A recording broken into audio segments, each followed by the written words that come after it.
ओम शांति। 6/4/99। बार बार pose बदलने के बजाय अपनी पोजीशन में रहो। कौन सी है आपकी पोजीशन? बार बार पोज कैसे बदलते हैं? संकल्पों तो घुमाड़ा बहुत ही डेंजरस है। ये तो अहंकार का, जैसे कि रावण का ही रूप है। ये तो फिर भी बेचारे जो पोज बदलते हैं भी ठीक है? ज्यादा खतरा, अपना नुकसान पांव पे कुल्हाड़ी कौन मार रहे हैं? जिनके अंदर से घुमाड़ा भरा है संकल्पों का, तो भी इतना अहंकार है, स्वीकार नहीं कर सकते। क्योंकि ये संगम युग ही मिला है निरहंकारी बनने के लिए। उसी को पाल के पता नहीं कहां कौन से गड्ढे में गिरने वाले हैं। सबसे ज्यादा अगर नुकसान हो रहा है वर्तमान समय घुमाड़े वालों का, और वो भी ऐसी जब यात्रा शुरू हो गई है, इतनी सुंदर, उनको मालूम है कि इस यात्रा में कहीं दूर दूर तक नहीं है। सोचो आप, फिर भी इनको डालने में शर्म नहीं आती। ऑनलाइन डाल कैसे रहे हैं? कितना बड़ा नुकसान कर रहे हैं, और जन्म जन्मांतर की शूटिंग कर रहे हैं। सोचो, तो वंडरफुल है। इनके भक्ति मार्ग की भी क्या महिमा करें। हाँ, केवल अहंकार नहीं दे पाते बेचारे। ये क्या सोचेंगे? अरे क्या सोचेंगे, तुम्हारा मुखौटा तो वैसे ही सबके सामने जाना है। अभी तो जैसे ही तुम निरहंकारी बनते हो, इतना सुंदर वायुमंडल हो जाता है, सभी सर्टिफिकेट देते हैं कि बाबा कितनी निरहंकारी आत्मा है। सोचो, तो कहाँ तुम उल्टा सोचो। तुम्हारी नाक कट जाएगी, तुम सुरूपनखा बन जाओगे, क्या सोचेंगे ये? बेवजह। तो जब भी व्यक्ति निरहंकारी बन के अपना अहंकार त्यागता है, कितना सुंदर उसका वायुमंडल होता होगा, कल्पना करके देखो। लेकिन कोई मासी का घर नहीं है इनके लिए, कूट कूट के भरे हैं संस्कार। तो बार बार पोज बदलने के बजाय ज्यादा पोज ये वाला बदलता है या घुमाड़े वाला बदलता है? जिनके अंदर संकल्पों का घुमाड़ा है, वो तो हर सेकंड जितनी बार पलक झपकता है उतनी बार उसका पोज बदलता है। सोचो आप, ये है एकाग्रता। अक्सर ये बहुत साइंटिफिक भी प्रूव हो चुका है। ये जितनी बार वो पलक झपक रहा है उतनी बार घुमाड़ा चल रहा है उसके अंदर। पोज तो बदलते हैं। और योगियों को सिटिंग कैसी बताई है? स्थिर नयन। कैसे हैं नयन, कैसे हो जाते हैं? वो नहीं ऐसे करके बैठ गए। इनके भी नयन स्थिर हो जाए। माया भी बड़ी खतरनाक है, महा है ये तो। तो नेचुरल योगियों को कैसे होते हैं? नेचुरल। क्यों? क्योंकि सामने नहीं देख रहे, वो एक विजन क्रिएट किया हुआ है, वहां उनका तीसरा नेत्र चला गया, तो ये नेत्र का फंक्शन जैसे कि नहीं के बराबर है। माना उसका रीजन है, ऐसे नहीं ऐसे मीच के बैठ गए थे। जो तीसरा नेत्र है, वो जितना उनका एकाग्र होता जा रहा है, स्वतः ही इस नेत्र का फंक्शन जैसे कि नहीं के बराबर होता है। इसलिए देखते हुए भी नहीं देखते, सामने क्या है इनको दिख ही नहीं रहा। वो स्वरूप इतना स्पष्ट होता जा रहा है इनका, जिसमें ये टिक रहे हैं, तो किसी को देखने की फुर्सत ही नहीं। इसलिए बार बार पोज बदलने के बजाय अपने पोजीशन में रहो। यही थोड़ा सा समय है। कितना समय? थोड़ा सा समय है जी। ये 10 साल, ये बिल्कुल थोड़ा सा ही कहेंगे। अगर जन्म जन्मांतर के लिए अगर प्राप्ति होने जा रही है, तो इतना समझ चाहिए बस, और कुछ नहीं है। अगर समझ आ गई तो ये 10 साल में कितने सुंदर शूटिंग कर सकते हैं। नहीं तो यहीं पे देवताओं के साथ शूटिंग थोड़ी हो रही है। कहाँ देवताओं का परिवर्तन, कहाँ और धर्म का बहुत अंतर है, वो सब यही शूटिंग हो जाएगी। तो मीटिंग में आए हुए भाई बहनों प्रति अव्यक्त बाप दादा का दिव्य संदेश। आज अमृत वेले जब मैं बाबा के पास पहुंची, तो जैसे सदैव बाबा नैनों से मुलाकात भी करते हैं और प्यार से स्वागत भी करते हैं, तो मैं जब आगे बढ़ते बाबा को देख रही थी, तो बाबा की जो मुस्कुराहट थी वह बड़ी प्यारी भी थी और साथ साथ रहस्य भरी हुई थी। ये तो हमेशा ही होता है, जब ये मुस्कुराते हैं तो डर ही लगता है। पता नहीं अंदर में क्या चल रहा है। मैं उस रहस्य को जानने की एम में भी थी, एम में ही आगे बढ़ती गई तो बाबा मेरे को देखकर और ही ज्यादा मुस्कुराने लगे। जब मैं नजदीक पहुंच गई तो बाबा ने कहा, आओ मेरे स्व परिवर्तक, विश्व परिवर्तक बच्चे आओ। तो मैं मुस्कुराने लगी, लेकिन मेरे अंदर तो क्वेश्चन था कि बाबा आज किस रहस्य से मुस्कुरा रहा है। कौन सा बाबा मुस्कुरा रहा है? और जब क्या बोला? जी नहीं बोला, यही मैं सुनना चाहता था। शिव बाबा मुस्कुराएगा है? जब आप मुस्कुराते हैं तो आप वाचा में नहीं थे तो किस में होते हैं? कोई तो चिंतन होता है आपके पास जो आपको मुस्कुराहट देता है। हमेशा ध्यान रखना, तुम लोग कभी मुस्कुरा के देखना। ज्ञान का कुछ बहुत अच्छा चिंतन हो जाए, किसी का विजन आपके सामने आ सकता है, कुछ भी है ना कुछ साक्षात्कार कर रहे होते हैं, तब आप मुस्कुराते हैं। कोई वजह तो चाहिए मुस्कुराने की, नहीं चाहिए। और शिव बाप को कोई वजह चाहिए क्या? वो तो सदा ही साक्षी। उनका तो पोज ही कैसा है, जैसे थमला। कैसा पोज है? कहीं मुस्कुराहट दिखती है दूर दूर तक? कोई मुस्कुराहट नहीं। तो मुस्कुराता कौन है? साकार मुस्कुराता है। ब्रह्मा बाबा मुस्कुराते रहते रहस्य तो उसी में है ना। तो लेकिन उनकी भ्रुकुटी में किसको देखती रहती है संदेशी? शिव बाप को। तो फिर ज्यादा मुस्कुराने लगे, तो ये भी कितना बड़ा रहस्य है।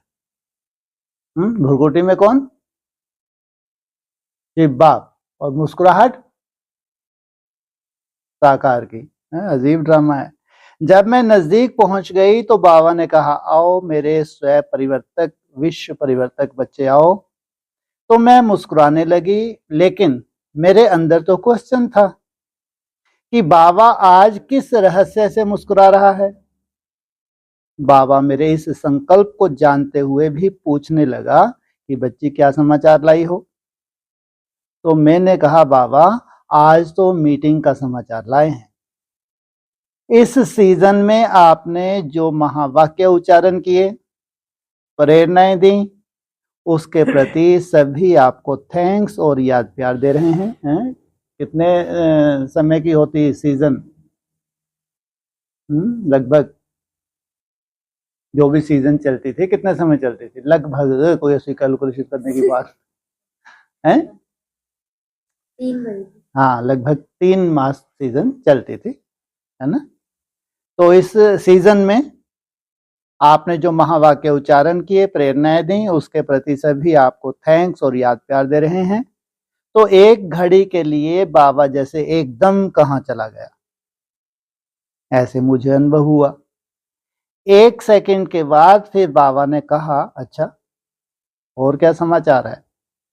तो मैंने कहा, बाबा आप कहाँ थे? तो कहा, नहीं, मैं बच्चों के पास गया था, बच्चों की सभा देखी, बहुत अच्छी सभा लगी। फिर बाबा बहुत मुस्कुराने लगा। मैंने कहा, बाबा आज आप बहुत मुस्कुरा रहे हैं, क्या रहस्य है? तो बाबा ने मुस्कुराते हुए कहा, बच्चे सुनते और सोचते बहुत अच्छा हैं। बाबा बच्चों का सुनना और सोचना देख करके बहुत खुश होता है। फिर बाबा जैसे चुप हो गया। तो मैंने कहा, बाबा परंतु, तो बाबा ने कहा कि बाबा सिर्फ यह नोट कर रहा था कि सुनना और सोचना बहुत अच्छा होते हुए भी करने में क्या कारण आता है। जो सुनते हैं और अच्छा सोचते हैं लेकिन प्रैक्टिकल में नहीं होता, तो क्या कारण आता है? बच्चे स्वयं भी महसूस करते हैं कि बाबा जो कहते हैं जैसे कहता है वैसे नहीं है। तो मैंने कहा, बाबा यह भी हो जाएगा ना, देखो भक्ति मार्ग। बाबा ने कहा, होना तो है, और बाबा को भी निश्चय है। कितनी विधि है बाबा के पास। होना तो है, बाबा को भी निश्चय है कि यह बदलने वाले हैं, और बच्चों को भी निश्चय है। कि हम ही बदलने वाले हैं, है? जितना बच्चों को निश्चय है उतना बाप को निश्चय, उतना बच्चों को भी निश्चय है।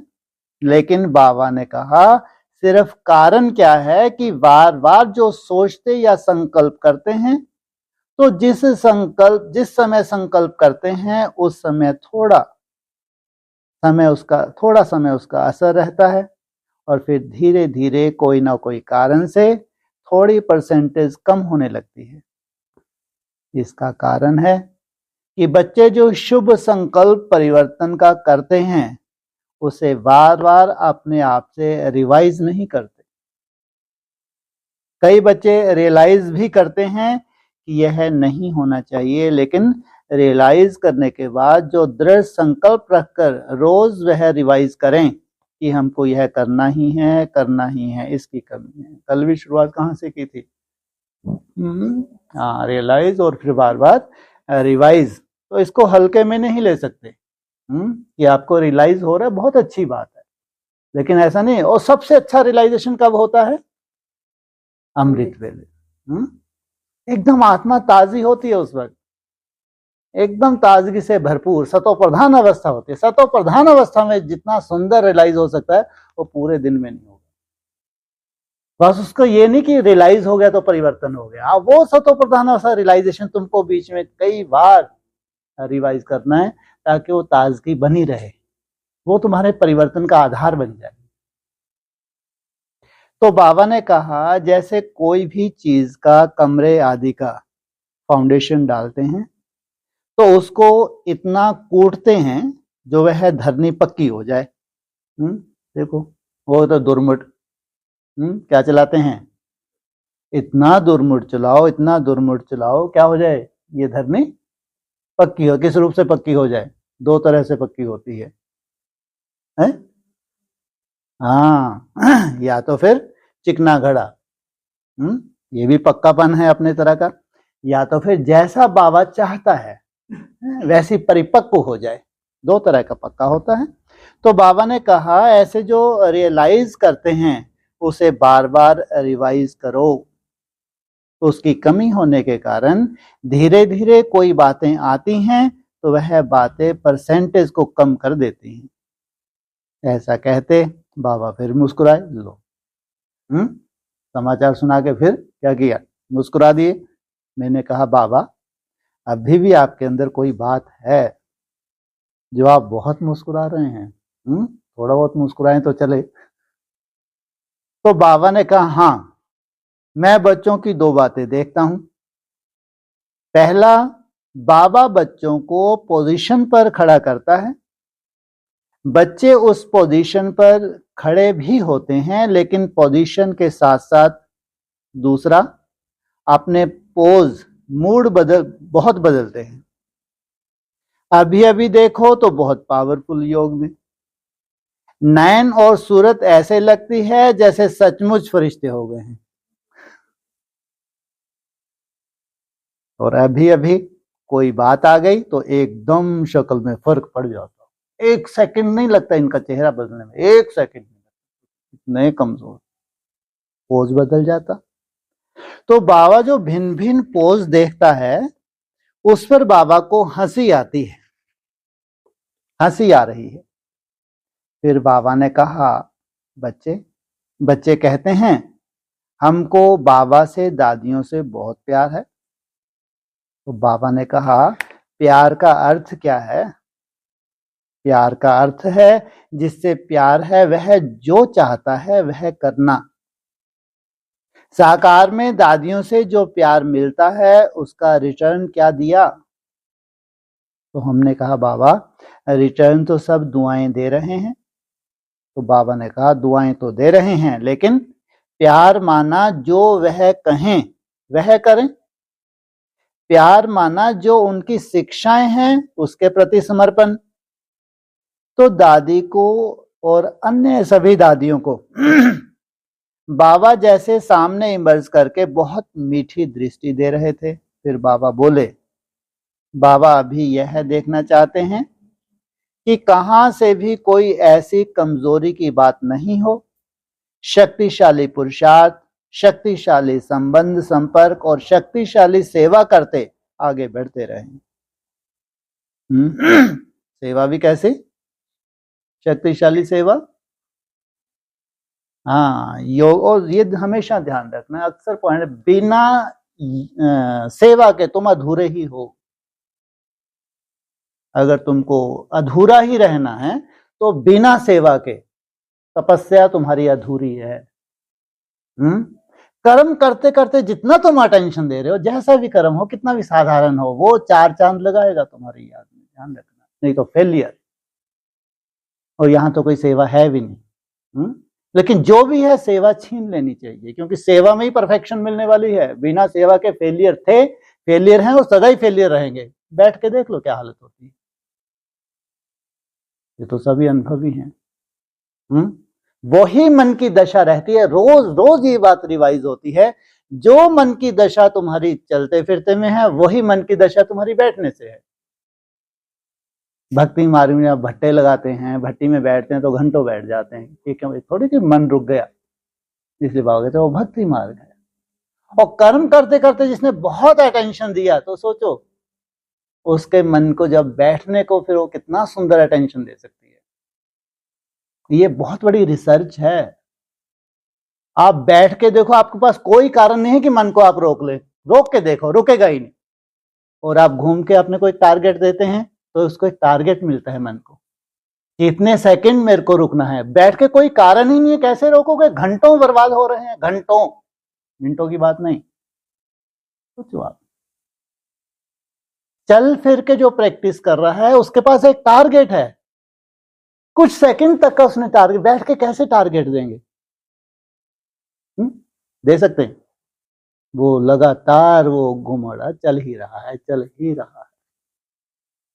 बैठने के लिए मना नहीं करते, लेकिन जो हमारे मन की दशाएं हैं वर्तमान समय हैं, वो आपको इजाजत नहीं देती हैं कि टाइम वेस्ट करें कम समय के हिसाब से।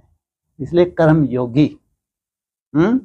और नहीं भी कोई कर्म है तो घूम फिर के एक टारगेट लेके 10-10, 15-15 सेकंड भी अगर तुम उसको मेहनत कर रहे हो तो बहुत जमा हो रहा है। थोड़ा बहुत नहीं, थोड़ा बहुत नहीं, ये जो तुम्हारा संस्कार पड़ रहा है, ये संस्कार की जरूरत है। कर्म में भी ये संस्कार की जरूरत है। बीच बीच में कुछ सेकंड के लिए तुम्हारा मन रोकने की कोशिश करो। तो शक्तिशाली सेवा करते आगे बढ़ते रहें। बाबा शक्तिशाली सेवा उसे मानते हैं जिसमें स्वयं की उन्नति, साथियों की उन्नति और जिनकी सेवा करते हैं उनकी भी उन्नति के रिजल्ट नजर आवे। ऐसा कहते कहते फिर बाबा का रूप थोड़ा चेंज हुआ। तो बाबा ने कहा, बच्चे, बाबा तो जानता है कि ऐसा दिन तो आना ही है, लेकिन बाबा सोचते हैं कि समय के पहले मेरे बच्चे एकदम सजे सजाए, गुणों की माला पहने हुए इस सृष्टि मंच पर प्रत्यक्ष हो जाएं। समय से पहले कैसे? गुणों की माला पहने, सजे सजाए। अभी वह दिन लाएगा कौन? तो बाबा ने कहा, वह दिन भी लाने वाले भी बच्चे हैं और बाबा तो मददगार है ही। फिर बाबा ने कहा कि बाबा का बच्चों से प्यार है, इसलिए बार बार बच्चों को कहता है। अगर बाबा कहेंगे नहीं तो बच्चों का अटेंशन कैसे जाएगा? इसलिए बाबा को बार बार कहना पड़ता है। लेकिन बाबा को निश्चय तो क्या, बाबा निश्चिंत है। यह मेरे बच्चे एक दिन ऐसा बनेंगे। क्या कहा? निश्चय के साथ साथ निश्चिंत तो त्रिकालदर्शी ही हो सकता है कि एक दिन मेरे ऐसे बच्चे ऐसे बनेंगे।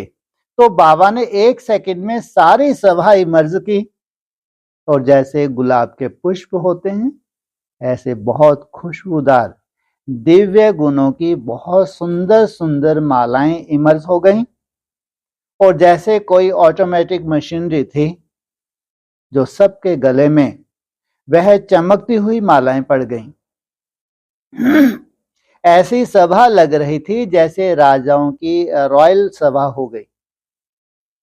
तो बाबा ने कहा बस यही दृश्य बाबा देखना चाहते हैं। ऐसे ही दिव्य गुणों की माला से सजे सजाए रहो। उसके बाद बाबा ने कहा कि सभी निमित्त बने हुए सेवाधारी बच्चों को सदा यह पॉइंट याद रखनी चाहिए कि हम विश्व सेवा की स्टेज पर हैं। क्या हम गुफा के अंदर नहीं बैठे हैं? कहाँ हैं हम? जो अपने को सजा रहे हैं, ऐसे सजे हुए हमको पूरा ब्राह्मणों का विश्व देखना चाहता है।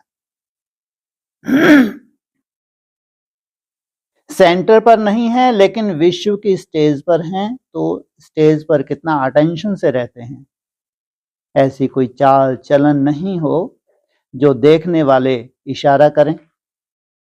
इसलिए इन बच्चों को यह अटेंशन विशेष रखना चाहिए कि हम सेंटर पर नहीं हैं लेकिन हम विश्व को परिवर्तन करने की स्टेज पर हैं।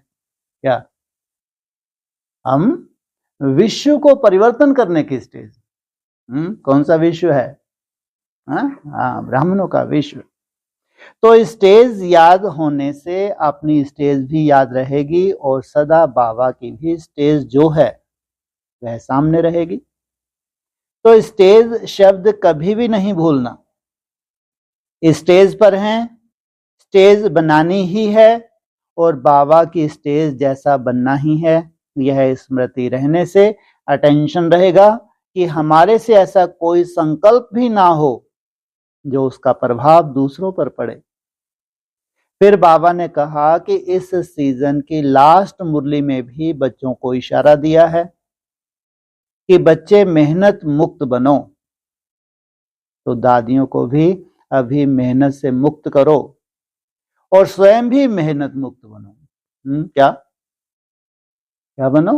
मेहनत मुक्त। क्या मतलब?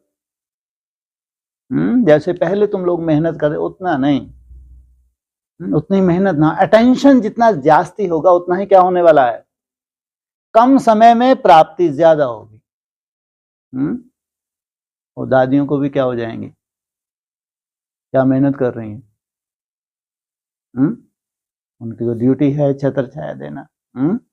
दादियों के आगे कोई समर्पण हो और उसके बाद उसके अगर अंदर हाहाकार मची है तो कैसा समर्पण?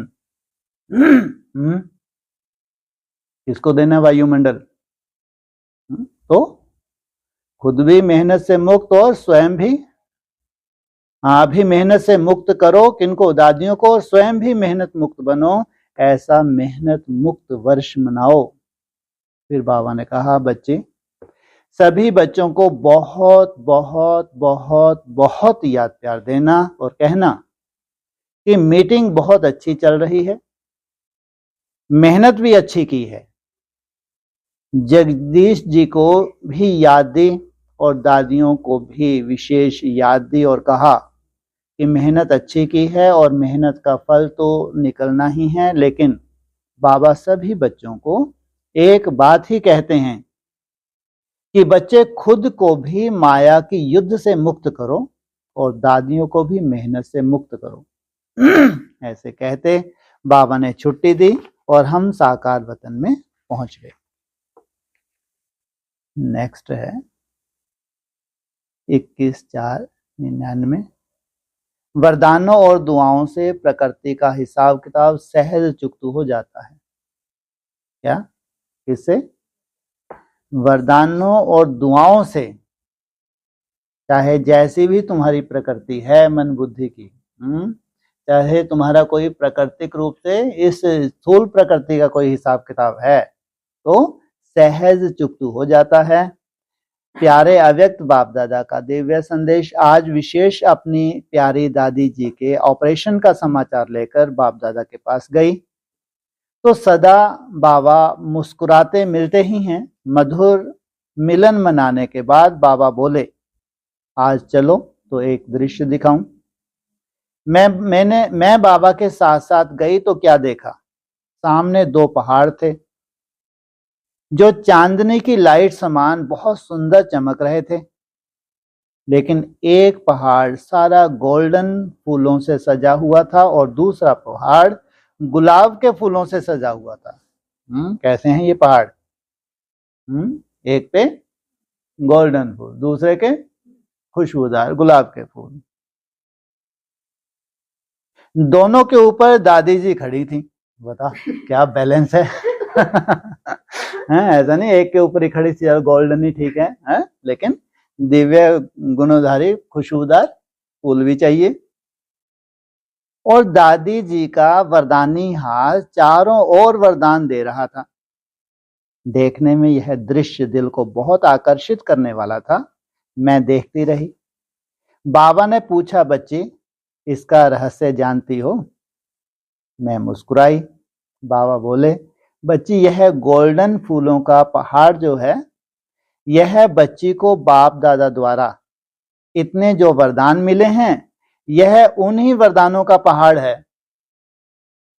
ऐसे ऐसे जो दिव्य संदेश हैं अव्यक्त वाणी में जो इनसे मुलाकात की है, तो फिर अगर ये सोचते भी हैं कि हमारी दादियां कर्मातीत बन के गई हैं, तो कुछ गलत थोड़ी हैं। अब इतना सुंदर आप बोल रहे हैं। तो अगर वो भी गैसी द्वारा बनी तो फिर कुछ गलत थोड़ी है ये। जबकि कर्मातीत अवस्था की परिभाषा साकार मुरली क्या कहती है? क्या कहती है साकार मुरली? कब कहते हैं कर्मातीत अवस्था?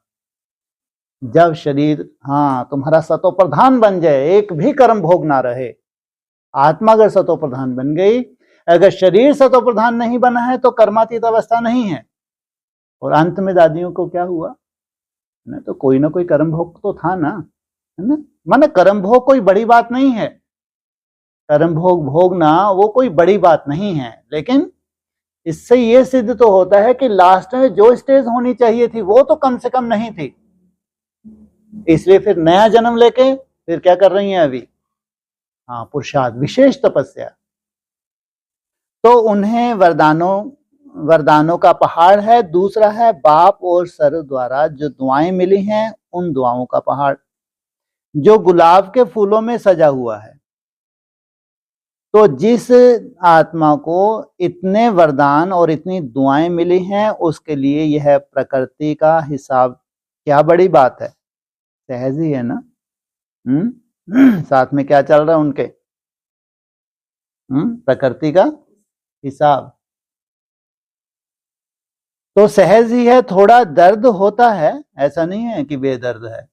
क्या थोड़ा दर्द होता है, लेकिन बच्ची को तो विशेष ब्रह्मा बाप द्वारा पावर्स की विल मिली हुई है। इतनी सुंदर विल मिली है। लास्ट में ब्रह्मा बाबा का अनुभव क्या था? एक तरफ भयंकर दर्द था, बहुत भयंकर दर्द था। दूसरी तरफ बच्चों का स्नेह खींच रहा था। माया का रूप था, ये प्रकृति का रूप था, और एक तरफ बाप। और उनके पुण्य का खाता इतना था जो बाबा ने समर्पण किया। ये ध्यान रखें, ये कभी मत भूलें। कोई मासी का घर नहीं, इतना बड़ा समर्पण। अपने बेटों तक भी अपनी प्रॉपर्टी का हिस्सा नहीं दिया, तो साधारण बात नहीं है। लास्ट में फिर रिजल्ट क्या निकली? पंछी उड़ गया, निराकारी, निर्विकारी, निरहंकारी। तो कहते हैं जो आप त्याग करते हैं, एज के हिसाब से अगर उतनी तपस्या नहीं भी है तो भावनाओं का फल मिलता है। तो ब्रह्मा बाबा ने लास्ट में दादी का हाथ पकड़ते हुए बहुत पावरफुल दृष्टि दी थी। इसलिए कोई बड़ी बात नहीं है कि तुम्हारे पास भी ट्रांसफर हो रहा है। लास्ट घड़ी में जब आप दृष्टि दे रहे हैं, दर्द से क्या हो रहा है? अरे दर्द लेके ही तो, कितना दर्द होता है अटैक वाले को। सोचो, वो दर्द आप महसूस कर रहे हैं और दादी का हाथ लिया हुआ है। वो दादी ने दर्द देखा हो नहीं देखा होगा है? तो फिर जब दादी को कोई दर्द होगा तो वो क्या सोचेगी? जब ब्रह्मा बाबा इतनी ऊंची स्टेज पे भी दर्द को भोगा, तो अगर मेरे पास भी कोई दर्द आ रहा है तो ये क्या बड़ी बात है? नहीं। तो राजयोग क्या है? बोलो, क्या है राजयोग? क्या परिभाषा है राजयोग की हमारे लिए? मन तुम्हारा इतना पावरफुल हो जाए, जैसा दूसरे ब्राह्मण भोगते हैं वैसा ना भोगे, बल्कि उन ब्राह्मणों को हैरत हो, हैरानी हो कि इस वक्त जो आपका दर्द है, आपका चेहरा ऐसा नहीं होना चाहिए। माना इतना सुंदर चेहरे का रूप आपका बना हुआ है ना। और डॉक्टर्स ये मानते हैं कि इस समय तो बहुत असहनीय दर्द होता है, लेकिन आप याद में इतना खो रहे हैं, या आपको इतनी प्रैक्टिस हो गई है, या मन आपका इतना पावरफुल हो गया है कि वो दर्द की वैसी महसूसता नहीं है जैसे दूसरों को होती है। ये है राजयोग। और इसके जस्ट अपोजिट भक्ति मार्ग क्या है? चिल्लाना, भगवान को उलाहना देना, भगवान के ऊपर उंगली उठाना। इतना तुमको याद किया, इतना हमने त्याग किया, तपस्या की, अब इसको, ये बिल्कुल जस्ट अपोजिट है ये। और दोनों ही बच्चे हैं, ये दोनों ही बच्चे हैं, और दोनों का पेपर होना है। अब आप गति सोचो, अगर आप यथार्थ राजयोग, क्योंकि बिना इस पेपर से पास हुए किसी को सर्टिफिकेट मिलने वाला नहीं है। इसलिए कहते हैं जो गति अभी ग्रह दशा होने जा रही है, 800 करोड़ में से एक भी आत्मा ऐसी हो जो प्रभावित ना हो नहीं सकता। इसलिए राजयोग हमको भक्ति मार्ग की तरह जीना नहीं सिखाता। और जीना भी नहीं है, लेकिन मन को इतना पावरफुल बनाना है कि मन से अगर ऑर्डर तुमको निकल भी गया तो प्रकृति, आप निकालना नहीं चाहते, लेकिन अगर निकल गया ऑर्डर तो प्रकृति क्या हो जाए? उस ऑर्डर को स्वीकार करे। भक्ति मार्ग की तरह नहीं। इसलिए कोई बड़ी बात नहीं है, सब सहज हो जाता है। यह प्रकृति का हिसाब भी सूली से कांटा बन जाता है प्रकृति का हिसाब। कांटा भी क्या होता है? कांटा भी क्या होता है? दर्द देता है। और सूली का दर्द बहुत बड़ा होता है, लेकिन जो तुमने याद की मेहनत की है, उस याद से ये जैसे कि कांटा है। अब दिक्कत ये हो रही है कि तुम्हारे पास कोई थर्मामीटर नहीं है, तुमको वो कांटा ही कितना ऐसा लगता है कि बाप रे बाप। जबकि भक्ति मार्ग में अगर भावना का फल मिलता है, भगवान को याद करते हैं, कहते हैं भगवान दुख हरते हैं। भक्ति मार्ग की ये चलन है, इसलिए भगवान को कितना मानते हैं। और तुम तो ज्ञान मार्ग में रह के ज्ञानी तो आत्मा होके फिर भगवान को याद कर रहे हैं, फिर तुम बाप के ऊपर कभी भी उंगली उठा सकते हो? आने वाला जो समय है, कभी नहीं। तो ऐसा कहते बाबा ने दादी को बहुत बहुत स्नेह की दृष्टि दी, और सभी की याद प्यार देते और लेते हुए मैं साकार वतन में आ गई। ओम शांति। नेक्स्ट 29/4/99। यह समय है हिम्मत से उड़ने का, घबराने का नहीं। ये क्या बात, क्या कहा? ये 10 साल का समय है हिम्मत से उड़ने का, घबराने का बिल्कुल नहीं। आज बाप दादा के पास इस सीजन का प्रोग्राम पास कराने जाना हुआ। बाप दादा ने देखा और मीठा मुस्कुराया। मैं भी बाप दादा को देख रही थी। बाबा मीठी दृष्टि देते हुए बोले, बच्ची प्रोग्राम तो ठीक बनाया है, लेकिन बच्चे जानते हैं कि आजकल के समय प्रमाण प्रकृति भी अपनी हलचल मचाने का कार्य बीच बीच में दिखाती रहती है। इसलिए इस खेल को साक्षी दृष्टा की सीट पर सेट बच्चे ही हिम्मत से पास करते रहते हैं और करते रहेंगे। कौन से बच्चे? साक्षी दृष्टा। क्योंकि प्रकृतिपति नॉलेजफुल ब्राह्मण बच्चे हैं, इसलिए नथिंग न्यू समझ हलचल में अचल बन आगे बढ़ते चलो। अब तो हिम्मत से उड़ने का समय है। क्या? घबराने का नहीं। क्या कहा? अब तो उड़ने के लिए भी क्या चाहिए? हिम्मत चाहिए। योग युक्त बन वाइसलेस बुद्धि द्वारा बाप दादा की श्रीमत को कैच करने वाले, पवित्र बुद्धि ही कैच कर सकती है। बच्चे ही सब खेल देखते फरिश्ता बन उड़ते रहेंगे और हर समय सफल होंगे। क्या? ये ज्ञान की पराकाष्ठा है। हर समय क्या होंगे? अपने को सर्टिफिकेट भी देंगे कि हम सफलता हमको मिली है। बच्चों को दिलाराम बाप की बहुत बहुत दिल व जान से याद प्यार देना। ओम शांति। नेक्स्ट 10/5/99। बीती को बिंदी लगाओ और बिंदु बन परमात्मा स्मृति में रहो। आज विशेष अपनी बड़ी दादी जी, जानकी दादी और साथ में आप सभी देश विदेश के भाई बहनों का याद प्यार लेते हुए जब मैं वतन में पहुंची तो क्या देखा, बाप दादा बहुत ऊंची पहाड़ लाइट की पहाड़ी पर खड़े हैं और चारों ओर लाइट हाउस समान दृष्टि दे रहे हैं। मैं नजदीक जाते देखती रही। कुछ घड़ी के बाद बाप दादा ने हमें देख मुस्कुराया और बोला, आओ मेरे निश्चिंत और निश्चित विजयी स्थिति में रहने वाले बच्चे आओ। ऐसा कहते बाबा ने बहुत मीठी दृष्टि दी और मैं ऊपर बाप दादा के पास पहुंच गई तो क्या देखा, बाप दादा को ऊपर खड़े हुए चारों ओर के बच्चे दिखाई दे रहे थे। ऐसा लग रहा था जैसे नजदीक से बहुत स्पष्ट दिखाई दे रहे हैं। मैं बोली, बाबा ये तो बहुत अच्छा दृश्य है जो कि एक ही स्थान से चारों ओर के सभी बच्चे दिखाई दे रहे हैं। बाबा मुस्कुराए और बोले, बच्ची आज बाप दादा देख रहे थे कि बच्चे दुनिया की बातों में हलचल में आ रहे हैं या अचल हैं। मैंने कहा, बाबा आपने क्या रिजल्ट देखे? तो बाबा बोले, अभी बच्चों में अचल अडोल एकरस स्थिति में स्थित होने का अभ्यास बहुत चाहिए। भय तो थोड़े बच्चों में रहा, लेकिन व्यर्थ संकल्प चलना कि ये क्या होगा, कुछ होगा व नहीं होगा, ये हो जाए तो क्या करेंगे, ऐसे व्यर्थ संकल्प भी पावरफुल याद में रहने नहीं देते। अभी अभी याद, अभी अभी व्यर्थ संकल्प का खेल चलता रहता है। ये भी बाप दादा देख रहे थे। बाप दादा तो सदा बच्चों के भिन्न भिन्न खेल देख मुस्कुराते रहते। एक तरफ बच्चों की में सेवा का उमंग उत्साह भी बहुत अच्छा है, दिल से सेवा में लगे रहते हैं। दूसरी तरफ कोई छोटी मोटी बात आई तो फौरन टेंशन में आ जाते हैं। इसलिए बच्चों का टेंशन आत्माओं को बाप की तरफ अटेंशन खिंचवाने में देरी कर रहा है। कहाँ जाना चाहिए सबका अटेंशन? कि ये ही हैं जो बाप को प्रत्यक्ष करने के निमित्त हैं।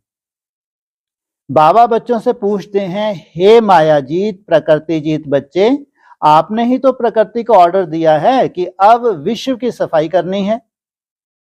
वह मास्टर रचयिता का ऑर्डर मान धीरे धीरे कुछ न कुछ करती रहती है, तो आप ऑर्डर देने वाले भी हलचल में आएंगे तो प्रकृति अपना कार्य कैसे संपन्न करेगी? तो कितनी बड़ी बात है ये। कैसे ऑर्डर किया जाता है? बैठ के ऑर्डर करते हो? हैं जी? संकल्प, आपके संकल्प में आता है चल प्रकृति सफाई कर, एक एक को उल्टा टांग? नहीं आता। तो फिर है हाथ खड़ा करो, एक भी ऐसा हो इनमें बैठा हो इतना सुंदर संकल्प करता हो कि इनको प्रकृति एक एक को टांग दो उल्टे, ताकि जल्दी से बिंदी बन के नीचे आ जाए। ऐसा सुंदर संकल्प एक के भी अंदर है? तो फिर संकल्प से तो नहीं, तो कैसे ऑर्डर करते हो?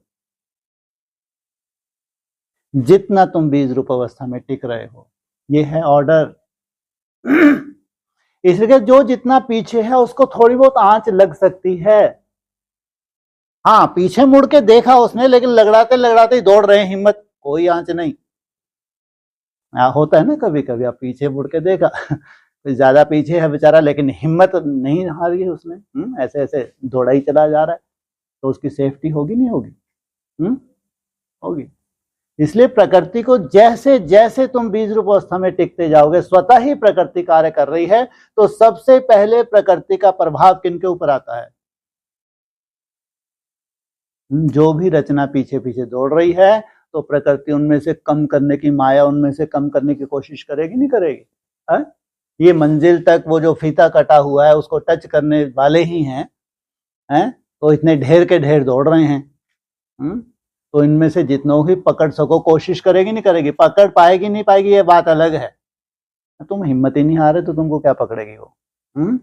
लेकिन कोशिश तो करेगी ना, नहीं करेगी? हाँ, 1 बजने वाला है। इसका मतलब ये नहीं है 1 बजे कोई अंधकार दूर हो जाता है। थोड़ा सा अच्छे से समझ से काम लो। 1 बजे से माना तुम बहुत सुंदर तरीके से अमृत वेले का आवाहन करने लगे, अमृत वेले का आनंद लेने की शुरुआत करने लगे। बाकी ऐसा नहीं कि अंधकार नहीं है। देखा 1 बजे कभी किसी ने उजाला होते देखा? भगवान के महावाक्य कितने अच्छे हैं। अरे 2-2:30 बजे तो सिमरन भी ना हो सके, लो उठ जाओ। वो बोले 2-2:30 बजे सिमरन भी ना, एक कोई मासी का घर है कि बाहर लेके घंटियां लेके तुम घूमने लगो तो प्रभात फेरी निकालते हैं। 2-2:30 बजे से कभी निकाले किसने? लोग डंडे मारे, सोने ही नहीं दे रहे हैं। प्रभात फेरी का भी कायदा है, कितने बजे से? कभी आप लोगों ने प्रभात फेरी देखी नहीं होगी, इसलिए आपको क्या मालूम ने? लगभग किसी को मालूम है कितने बजे से? लगभग 4 बजे के बाद शुरू होती है, इसलिए बाबा ने बोल दिया 3-4 बजे का समय। ये कायदा नहीं है कि अंधकार उठते से 1 बजे से ही खत्म हो गया, अब 2 बज गए तब भी खत्म नहीं हुआ, 3 बज गए तब भी खत्म नहीं हुआ। खाओ ना ठोकरें, सनराइज होने दो। अगर तुम पूरा समय का नहीं फायदा उठा पा रहे, नहीं मेहनत कर रहे, तो सनराइज होने दो। थोड़ा उजाला आएगा नहीं आएगा? नहीं आएगा है? सनराइज हुआ, कोई ठोकर का काम नहीं बचा और निकलने वाले निकल गए, अपनी पूरी पालना ले ली। अब तो पूरा उजाला चाहिए। इसलिए अमृत वेले को अच्छे से समझो। ऐसा नहीं कि तुमको कोई बहुत बड़ी गिफ्ट मिलने जा रही है। अमृत वेले तुम्हारे जो मेहनत जो कर रहे हो, क्या हो जाना चाहिए? तुम्हारी मेहनत में तुमको मदद की महसूसता हो। अगर भगवान ने प्रॉमिस किया है कि अमृत वेला मैं खास मीटिंग करता हूं बच्चों के लिए, 3 बजे वालों को नहीं बोला, 3-4 बजे मीटिंग ना हो तो लास्ट वाले हैं बेचारे।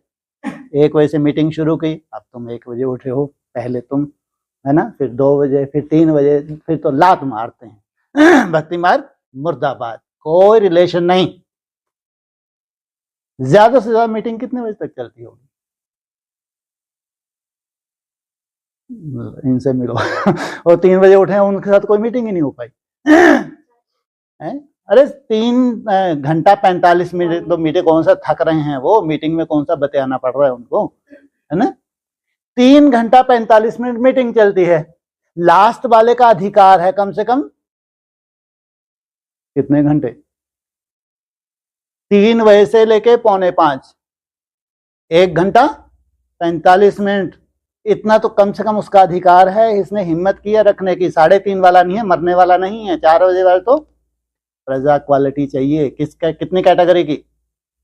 लाख कोशिश करने के बाद अगर तुमको सफलता नहीं मिले, अपने को सर्टिफिकेट दो कि हम 4 कैटेगरी की प्रजा आने वाली है। रॉयल प्रजा भी होगी, है ना? जो रॉयल प्रजा है उसके दास दासी भी होंगे, राजाओं के दास दासी भी होंगे, है ना? और एकदम 3rd क्लास प्रजा, चंडाल जैसे भी, वो भी किस कैटेगरी में आते हैं? इसलिए ये कोई ऐसा नहीं है कि तुमको कोई सर पे ही बिठा रखा है, बिल्कुल नहीं। समझ तुम्हारी बढ़ेगी ताकि तुम कम से कम अपने को सर्टिफिकेट दे सको कि मैं किस कैटेगरी में हूं। बस इतनी समझ तो आ जाएगी तुमको। मुंह के बक्के कभी नहीं लगा पाओगे तुम, कभी भी नहीं। अगर सच्चाई सफाई ही सामने आने वाली है, अगर इतनी सुंदर मुरली आगे चल के चलने वाली है, मुरली माना समझ, इतनी समझ तो आ जाएगी कि अपने को सर्टिफिकेट देके चलोगे कि अगर मैं परवश हो रहा हूं, परवश हो रही हूं, तो जरूर अपना फाउंडेशन चेक करना चाहिए, अपने पांव को देखना चाहिए, अपने बुद्धि रूपी पांव को चेक करो। ज्ञान का अधूरापन है, ज्ञान को अच्छे से समझा ही नहीं है। इसलिए कहते हैं 10 साल के बाद हमको समझ आई, तो क्या समझ आई? सब तैयारी हो गई, मस्त तैयारी हो गई। उद्घाटन होने जा रहा है किसका? किसका? म्यूजियम का उद्घाटन होने जा रहा है। अब तुम पीछे बैठ के ताली बजाओ, क्या करो? है पीछे बैठ के ताली बजाओ। आगे बैठने का भी चांस नहीं है। आगे भी जगह किन्होंने ले ली है? वो 10%। ऐसा ना हो, इसलिए 1 तो बजेगा ही बजेगा। 1 बजे से फायदा उठाना, कि हम कितना फायदा उठा पा रहे हैं। पुराना ढर्रा अगर तुम्हारा है तो ये 10 साल के बाद भी वैसा ही बना रहेगा, अगर मेहनत नहीं है तो। प्रकृति अपना कार्य कैसे संपन्न करेगी? ऑर्डर किसने किया? तुम बच्चों ने ऑर्डर किया। अब तुम तो भयंकर ऑर्डर की तैयारी कर रहे हो। तुम ऑर्डर की तैयारी करो, तुमको हिला के ना देखे, है। जो जितना ऑर्डर करेगा पहले तो बड़ा कहावना, फिर बोल रहे हैं अति सुख पावना। जो बड़े हैं पहले तो उनको ही हिला के देखना चाहिए, प्रकृति को कायदा है ये। तो प्रकृति देख ले कि नहीं भैया ये तो टस से मस नहीं हो रहे, फिर इनके थोड़े पीछे वाले हैं, उनको और पीछे वाले, फिर लास्ट लंगड़े लूले जो हैं वो भी चले ही जा रहे हैं, चले ही जा रहे हैं। प्रकृति भी हार जाती है बेचारी।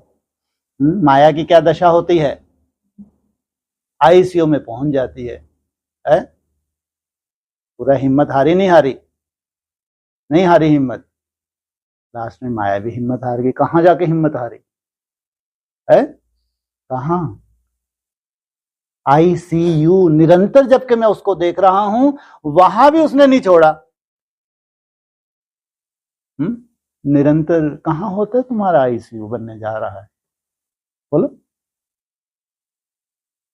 बोलो, कहां तुम इस स्टेज पे जाओगे, निरंतर उसकी याद में खो जाओगे। आईसीयू आपको निरंतर ही देख रहा हूं मैं।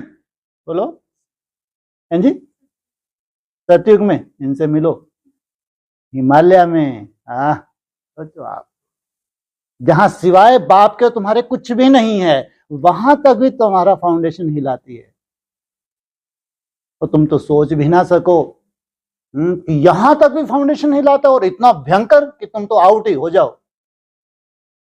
ऐरा गरा नत्थु खैरा तो उस चोटी पे पहुंच भी ना सके, थोड़े से थपाड़े में तुमको उल्टा टांग दे, थोड़े से थपाड़े में। लास्ट में माया जो आईसीयू में तो भर्ती हुई थी ना, तभी तो हिम्मत हारी थी उसने कि अब तो भैया अपन गए, अब नहीं इनके ऊपर कुछ चलती। ये नहीं सोचना कि हिमालय चले गए तो बस हो गया काम है, हिमालय में भी है वो सब पेपर हैं जो तुम्हारे यहाँ हैं। उसमें बड़े से बड़ा पेपर होता है कर्म भोग का। कौन सा पेपर होता है, या तो तुम अपनी हड्डी हड्डी दे दो, बहुत ही बड़े पहलवान हो, तो नहीं तो कोई ना कोई तुम्हारा राहत ना कर्म भोग, जिसको कोई देख ही नहीं सकता सिवाय बाप और तुम्हारे, चिल्लाते रहो बैठ के। कोई नहीं छूट सकता, अगर छूट सकते हैं तो तुम्हारी पावरफुल मनसा के द्वारा छूट सकते हो, अदरवाइज कोई लेना देना नहीं, तुम्हारे कर्म भोग है, तुमको ही भोगने हैं, क्योंकि अंतिम समय है। कहीं का भी रहा हुआ इसलिए बार बार याद दिलाते हैं, साकार मुरली का पॉइंट याद दिलाते हैं। अगर 2-3 मास हॉस्पिटल में भी भोग ले, कौन सा रोग, कैंसर का रोग, बहुत भाग्यशाली है कि धर्मराज की सजाएं इसको ना खानी पड़े। सोचो, कोई चाहेगा कि कैंसर का रोग होके हम शरीर छोड़े, लेकिन बाबा कह रहे हैं वो भाग्यशाली है। धर्मराजपुरी जब बनेगी, सूक्ष्म वतन की जब ये पूरी बनेगी, उसमें जो सजाओं का प्रावधान है वो है ही, उसको कोई टाल नहीं सकता। इसलिए कहते हैं ये अंतिम जन्म है, अंतिम। वो इतनी समझ तुमको आ जाए, इतनी समझ आ जाए, समय की एक्यूरेट पहचान तुमको मिल जाए। इसलिए भक्ति मार्ग वाला अमृत वेला नहीं है, एक तो बजेगा ही बजेगा। और अवस्थाएं जंप लेंगी ही लेंगी, ऊपर तुमको जाना ही जाना है, नीचे आना ही नहीं है, लेकिन भक्ति मार्ग की तरह नहीं, समझदार बन के, ज्ञानी तो आत्मा बन के। नहीं तो बार बार कहते हैं समय नाजुक है, नाजुक नहीं बहुत नाजुक। जितना बीजरी अवस्था में टिक रहे हैं उतना ही भयंकर हलचल, भयंकर, छोटी मोटी नहीं, पूरे वर्ल्ड में भयंकर हलचल का समय है। तो प्रकृति अपना कार्य कैसे संपन्न करेगी? बाप कहते हैं कि अब तो चाहे प्रकृति की हलचल हो, चाहे माया भिन्न भिन्न रॉयल रूप से हिलाने वाली हो, लेकिन बच्चे सदा साक्षी दृष्टा की आराम की सीट पर सेट रहो। बच्चों की बात कही, कच्चों की नहीं। साक्षी बोला, साक्षी, तब आराम है। अगर साक्षी दृष्टा नहीं है तो आराम नहीं है, बेआरामी होती रहेगी और भगवान को कोई लेना देने। बार बार कहता हूं, साक्षी जितना भगवान है ना, उतना ही तुम साक्षी बनोगे जितना बाप समान बनोगे। ये बड़ी आफत है।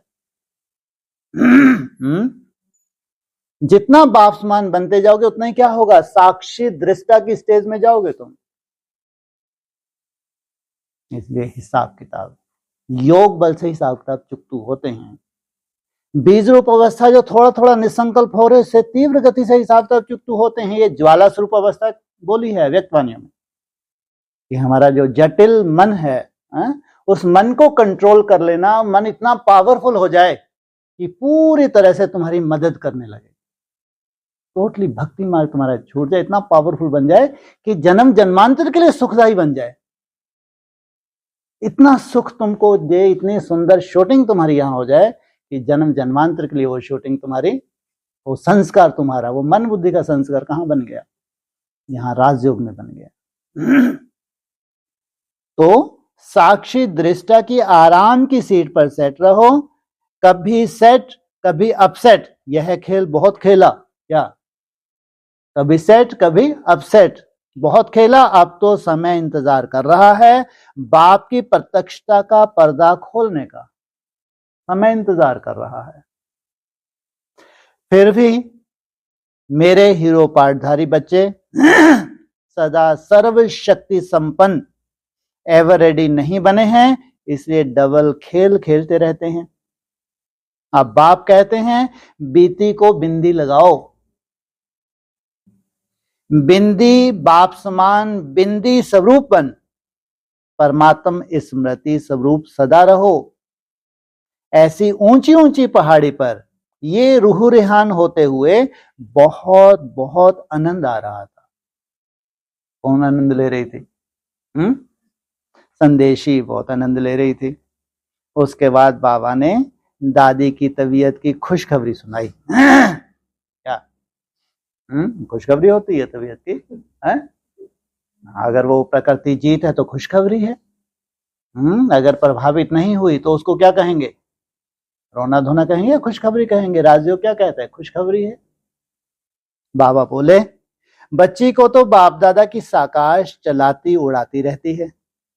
दादी जानकी की सेवा का चक्कर का समाचार भी सुनाया। बाबा बोले बच्ची को बाबा सदा मस्त फरिश्ता कहते हैं, हिम्मत से मदद मिलती है, फिर भी दोनों दादियों को अपने रेस्ट व सेवा का बैलेंस रखना जरूरी है। उसके बाद फॉरेन वालों को खास याद दी तो बाप दादा सुनते सभी को दिल से बहुत बहुत याद प्यार दे रहे थे। उस समय ऐसा लग रहा था जैसे बाप बच्चों के स्नेह में ही समाये गए और बोले सभी बच्चे सदा सर्विसेबल, सेंसिबल और इसेंसफुल का बैलेंस रखते, ब्लेसिंग लेते, समीप और समान बनते चलो। बच्चों का उमंग उत्साह देख बाप दादा खुश होते रहते हैं। फिर बाबा ने भारतवासियों को विशेष याद दी और कहा भारत में भी बहुत अच्छे अच्छे महावीर बच्चे बाप के तख्त नशीन हैं। भारत में महावीर बच्चे बहुत अच्छे अच्छे क्या हैं? तख्त नशीन नहीं बोला, दिल तख्त नशीन। देलवाड़ा मंदिर जिनका यादगार, कौन है ये? महावीर, और वो हैं महारथी। बाप की दुआएं और सर्व की दुआओं में उड़ते रहो, उड़ाते रहो। ऐसा कहते बाप दादा ने नैनों में समाये हुए हर बच्चे को बहुत बहुत याद प्यार दी। ऐसे ही हम भी बाप दादा से मिलन मनाते अपने साकार देश में पहुंच गए। अच्छा, ओम शांति।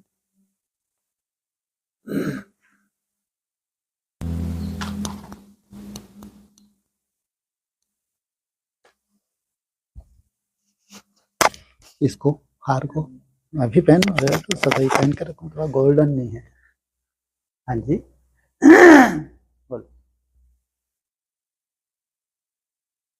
जो आज प्रकृति की बात आई, हाँ जी, प्रकृति हिलाती है बुरी तरह से। क्या? ज्यादा महारथी मत बनो, हल्का हिलाएगी। ज्यादा महारथी बनोगे तो वैसा हिलाएगी। उसको थोड़ी मालूम बेचारे को है? उसको तो वो तो केवल ऑनलाइन देख रहे कितने कितने डाल रहे हैं। उसको अंदर दूध का दूध पानी का पानी करना नहीं करना है ना? दूध का दूध पानी का पानी करना है। ज्यादा महारथी नहीं बने, है ना? कोई कोई ऐसे ही चतुर सुजान है, करते बहुत हैं डालते थोड़ा सा है। तो माया सोच रही है कि ये तो कोई खास नहीं है, अंदर से वो बहुत बड़ा बम बन रहा है। कुछ ऐसे चतुर सुजान भी तो होंगे, डरते हैं डालने में।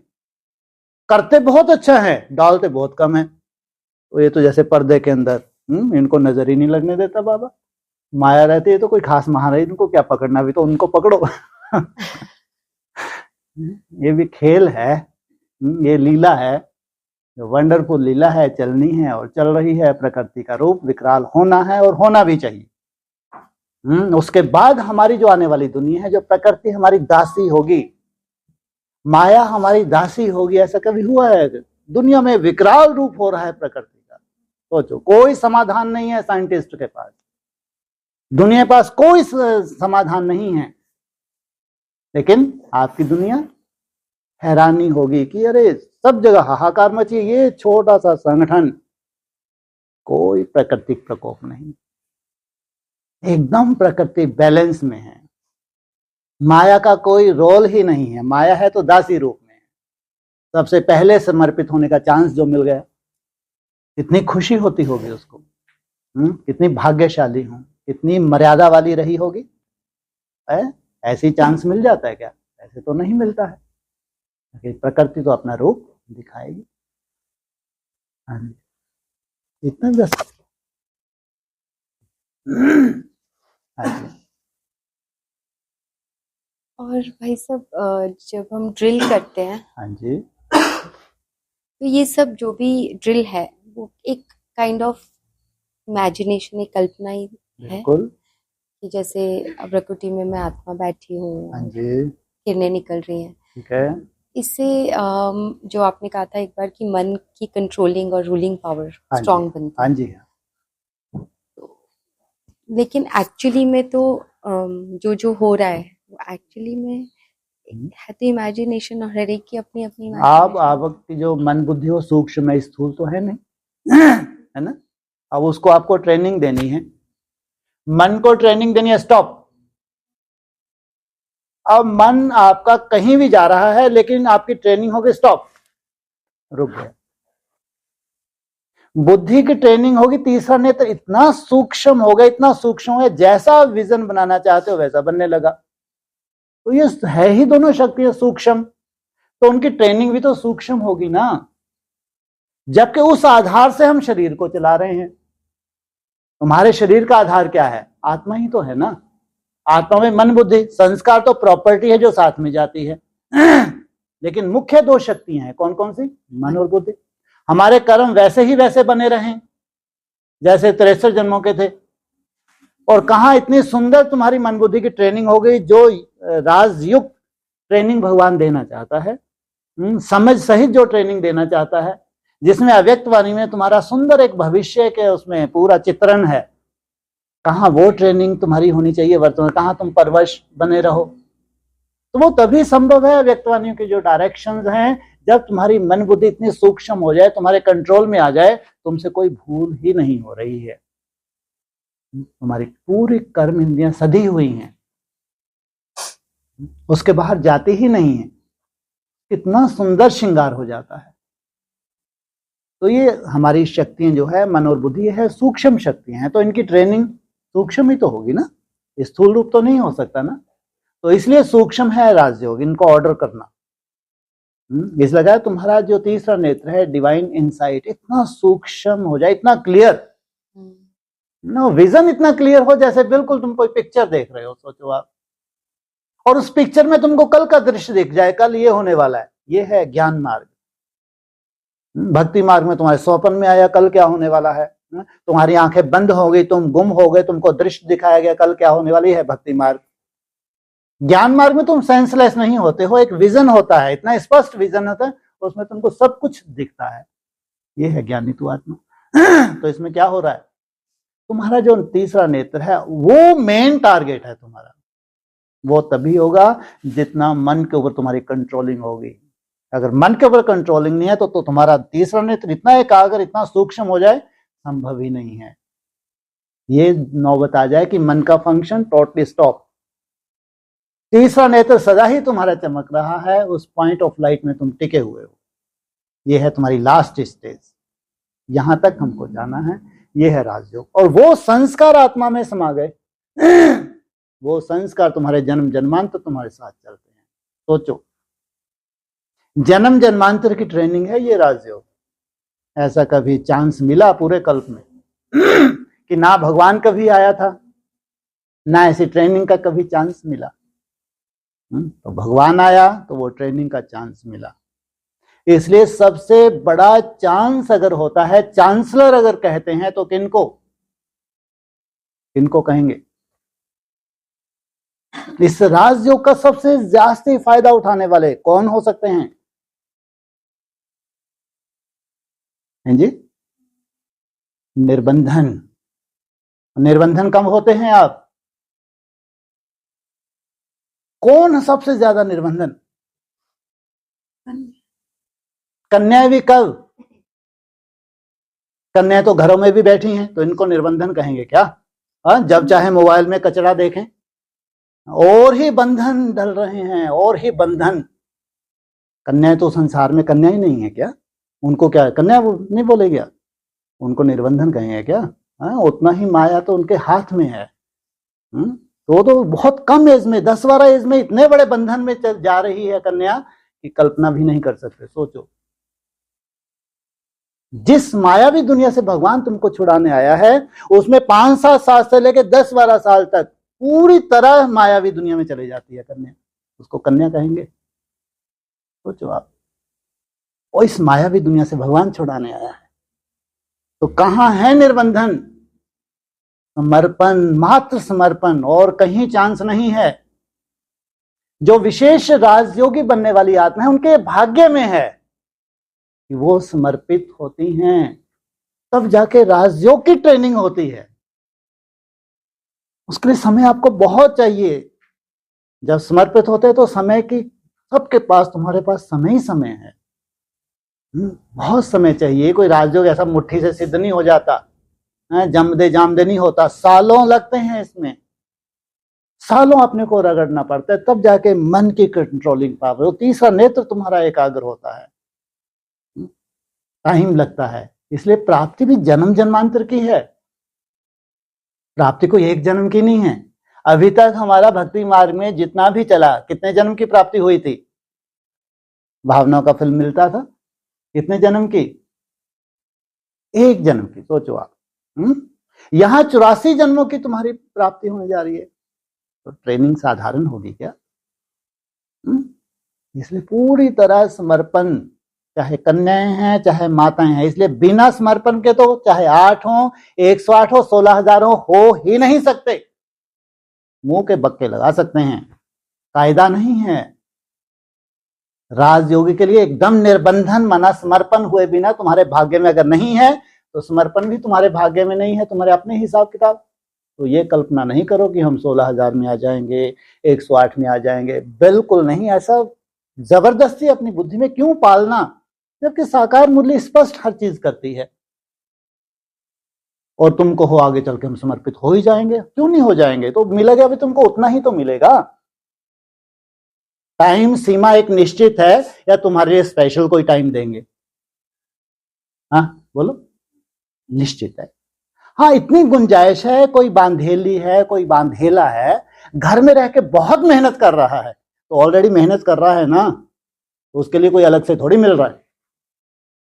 किसी कारण से समर्पित नहीं हो पाया, किसी कारण से, अपनी कमजोरी की वजह से नहीं तो और ही उल्टे टंगना है। कोई अपनी कमजोरी की वजह से अगर बाहर रह रहा है, समझो ये चमगादड़ बनने के काबिल है, चमगादड़ ही बनना है इसको, तब इसमें कमजोरी थी, संगठन में नहीं रह पाए।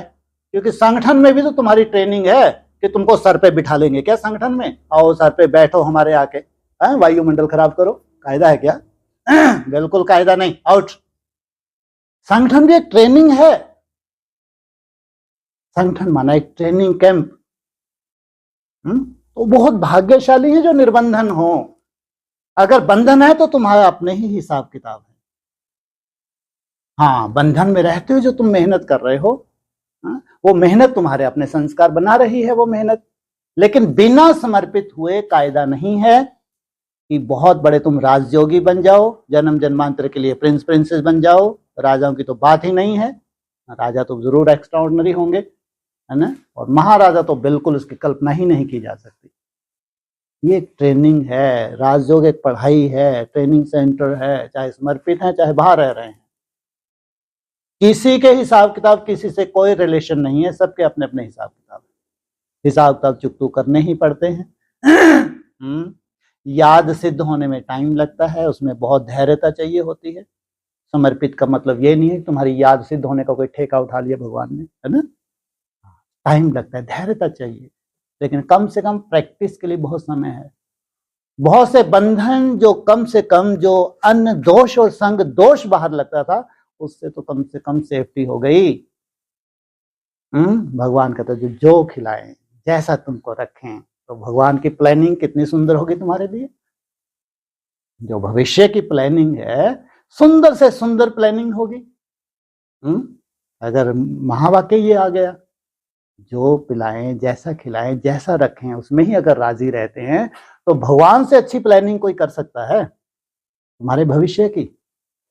इसलिए समर्पण माना बहुत बड़ा भाग्य है।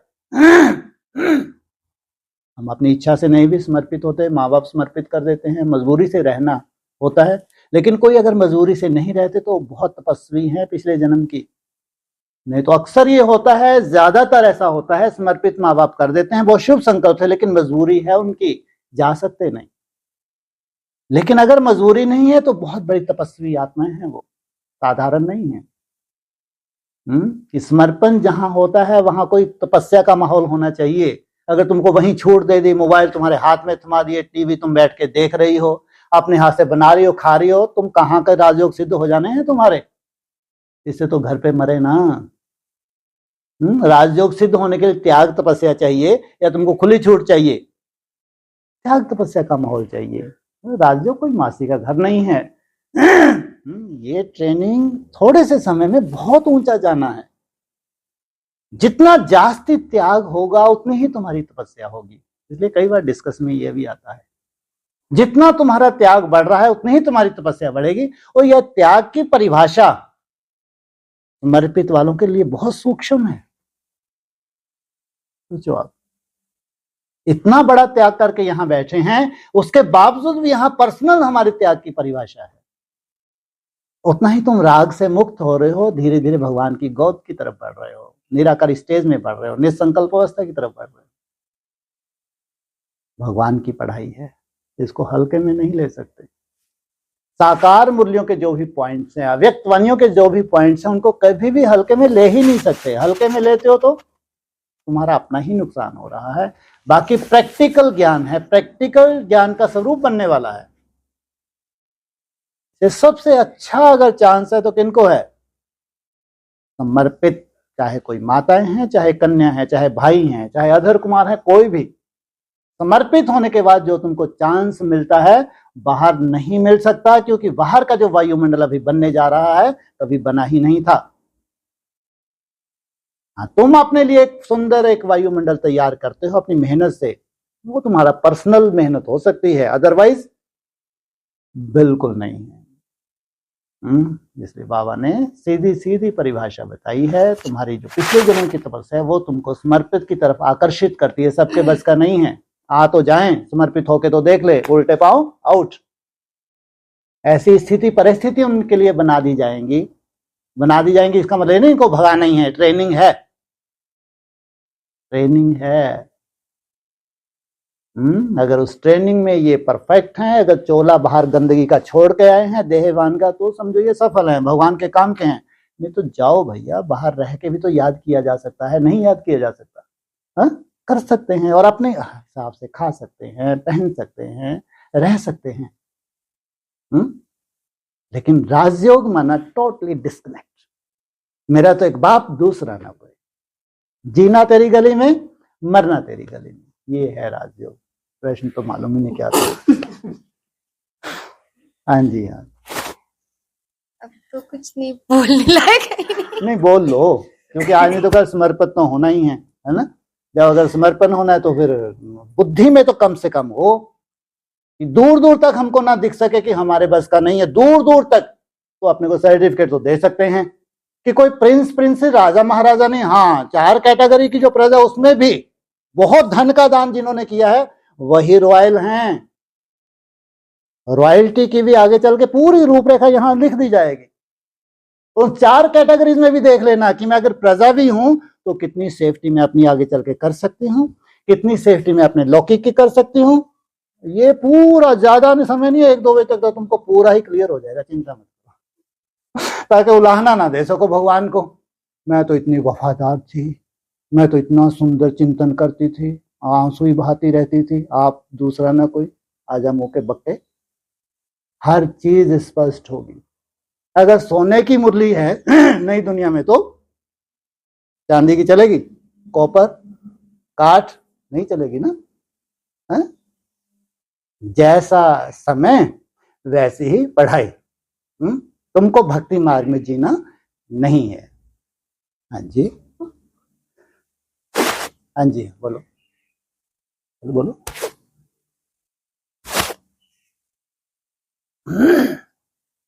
भाई साहब, मैं यहीं बैठा हूँ। हाँ जी, मतलब अभी जो आपने इतना सारा बोल दिया, इतना जरूरत क्या थी? आजकल हम लोग इशारे की भाषा समझ रहे हैं, कम से इतना तो आपको निश्चय होना चाहिए। जब हम इतने होशियार हो गए हैं, इशारों नहीं समझ रहे ना, मंद बुद्धि होना, मोटी बुद्धि होना, नहीं समझ रहे तो बाद में किसको उलाहने दोगे? भाई साहब आप थोड़ा खोल के तो बता देते, ये उल्टे ही है। अगर खोल के बताओ तो आफत, खोल के नहीं बताओ तो आफत, है ना? तो फिर कोई परवाह मत करो, बोल दो। अपना परिवार है तो क्या करना चाहिए? खुल के बोल देना चाहिए, है ना? हाँ जी, हाँ बोलो। आप आगे तो सुनो, क्या बोल रहे हैं? मेरे को लगा मेरे को बोलना है। अच्छा, मौका कम मिलता है। अब मैं अंदर गया तो गया ना, कोई मेरे से बात कर रहा है ना बेचारा कोई फोन करता है। फोन वाले भी 10 बार सोचते होंगे, पता नहीं जवाब देंगे नहीं देंगे। अच्छा, मैं मोस्टली साइलेंस पे करता हूँ, नहीं उठाना, देख लिया अपन भट्टी में है। अच्छा, बहुत बढ़िया, है ना? भट्टी में है, साइलेंस में है, नहीं उठाना तो नहीं उठा, शाम को उठा लिया। अच्छा, आपका फोन आया, देख नहीं पाए। कितने फ्रीडम। अब मौका कहाँ मिला?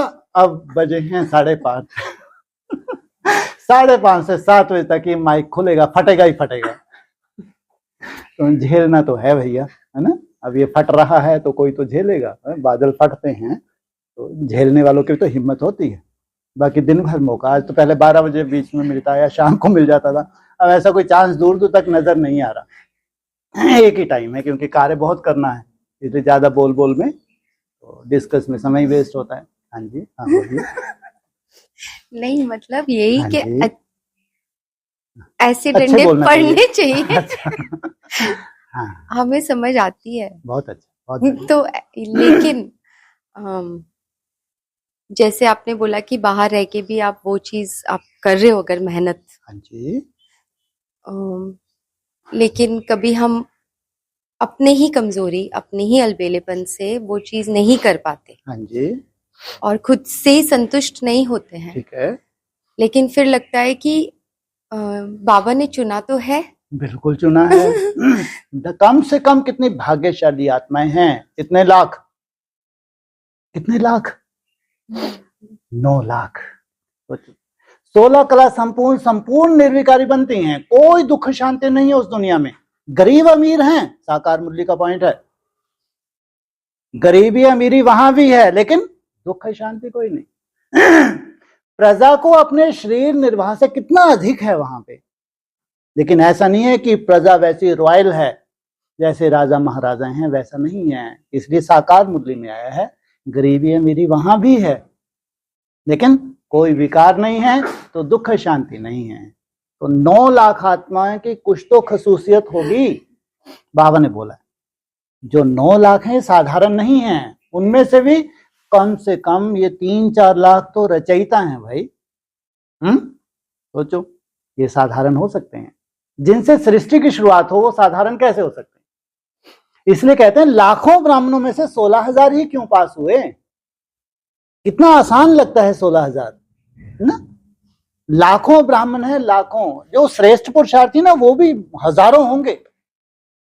लाखों को चलो श्रेष्ठ पुरुषार्थ की दृष्टि से मत देखो, लेकिन हजारों जो ब्रह्मा कुमारी आश्रम पे जो मर्यादा में रहते हैं, घर गृहस्थ में रहते हैं, Brahma Kumari teachers, assistant teachers, है ना, एडवांस में घर गृहस्थ में रहते, बहुत सुंदर हैं। कोई कोई समर्पित तो अधिकांश इतनी सुंदर एक मर्यादा में जकड़ रखा है भगवान ने।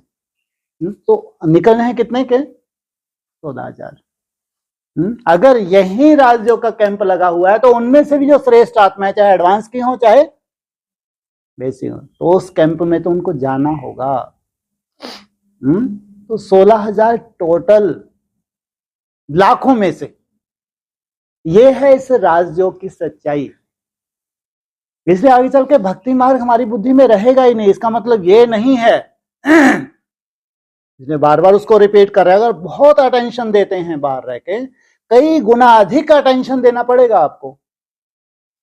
जो समर्पित हैं उनके लिए तो एक माहौल मिल गया, उनके लिए तो एक माहौल में बंद, और उस माहौल में बनते ही जा रहे हैं।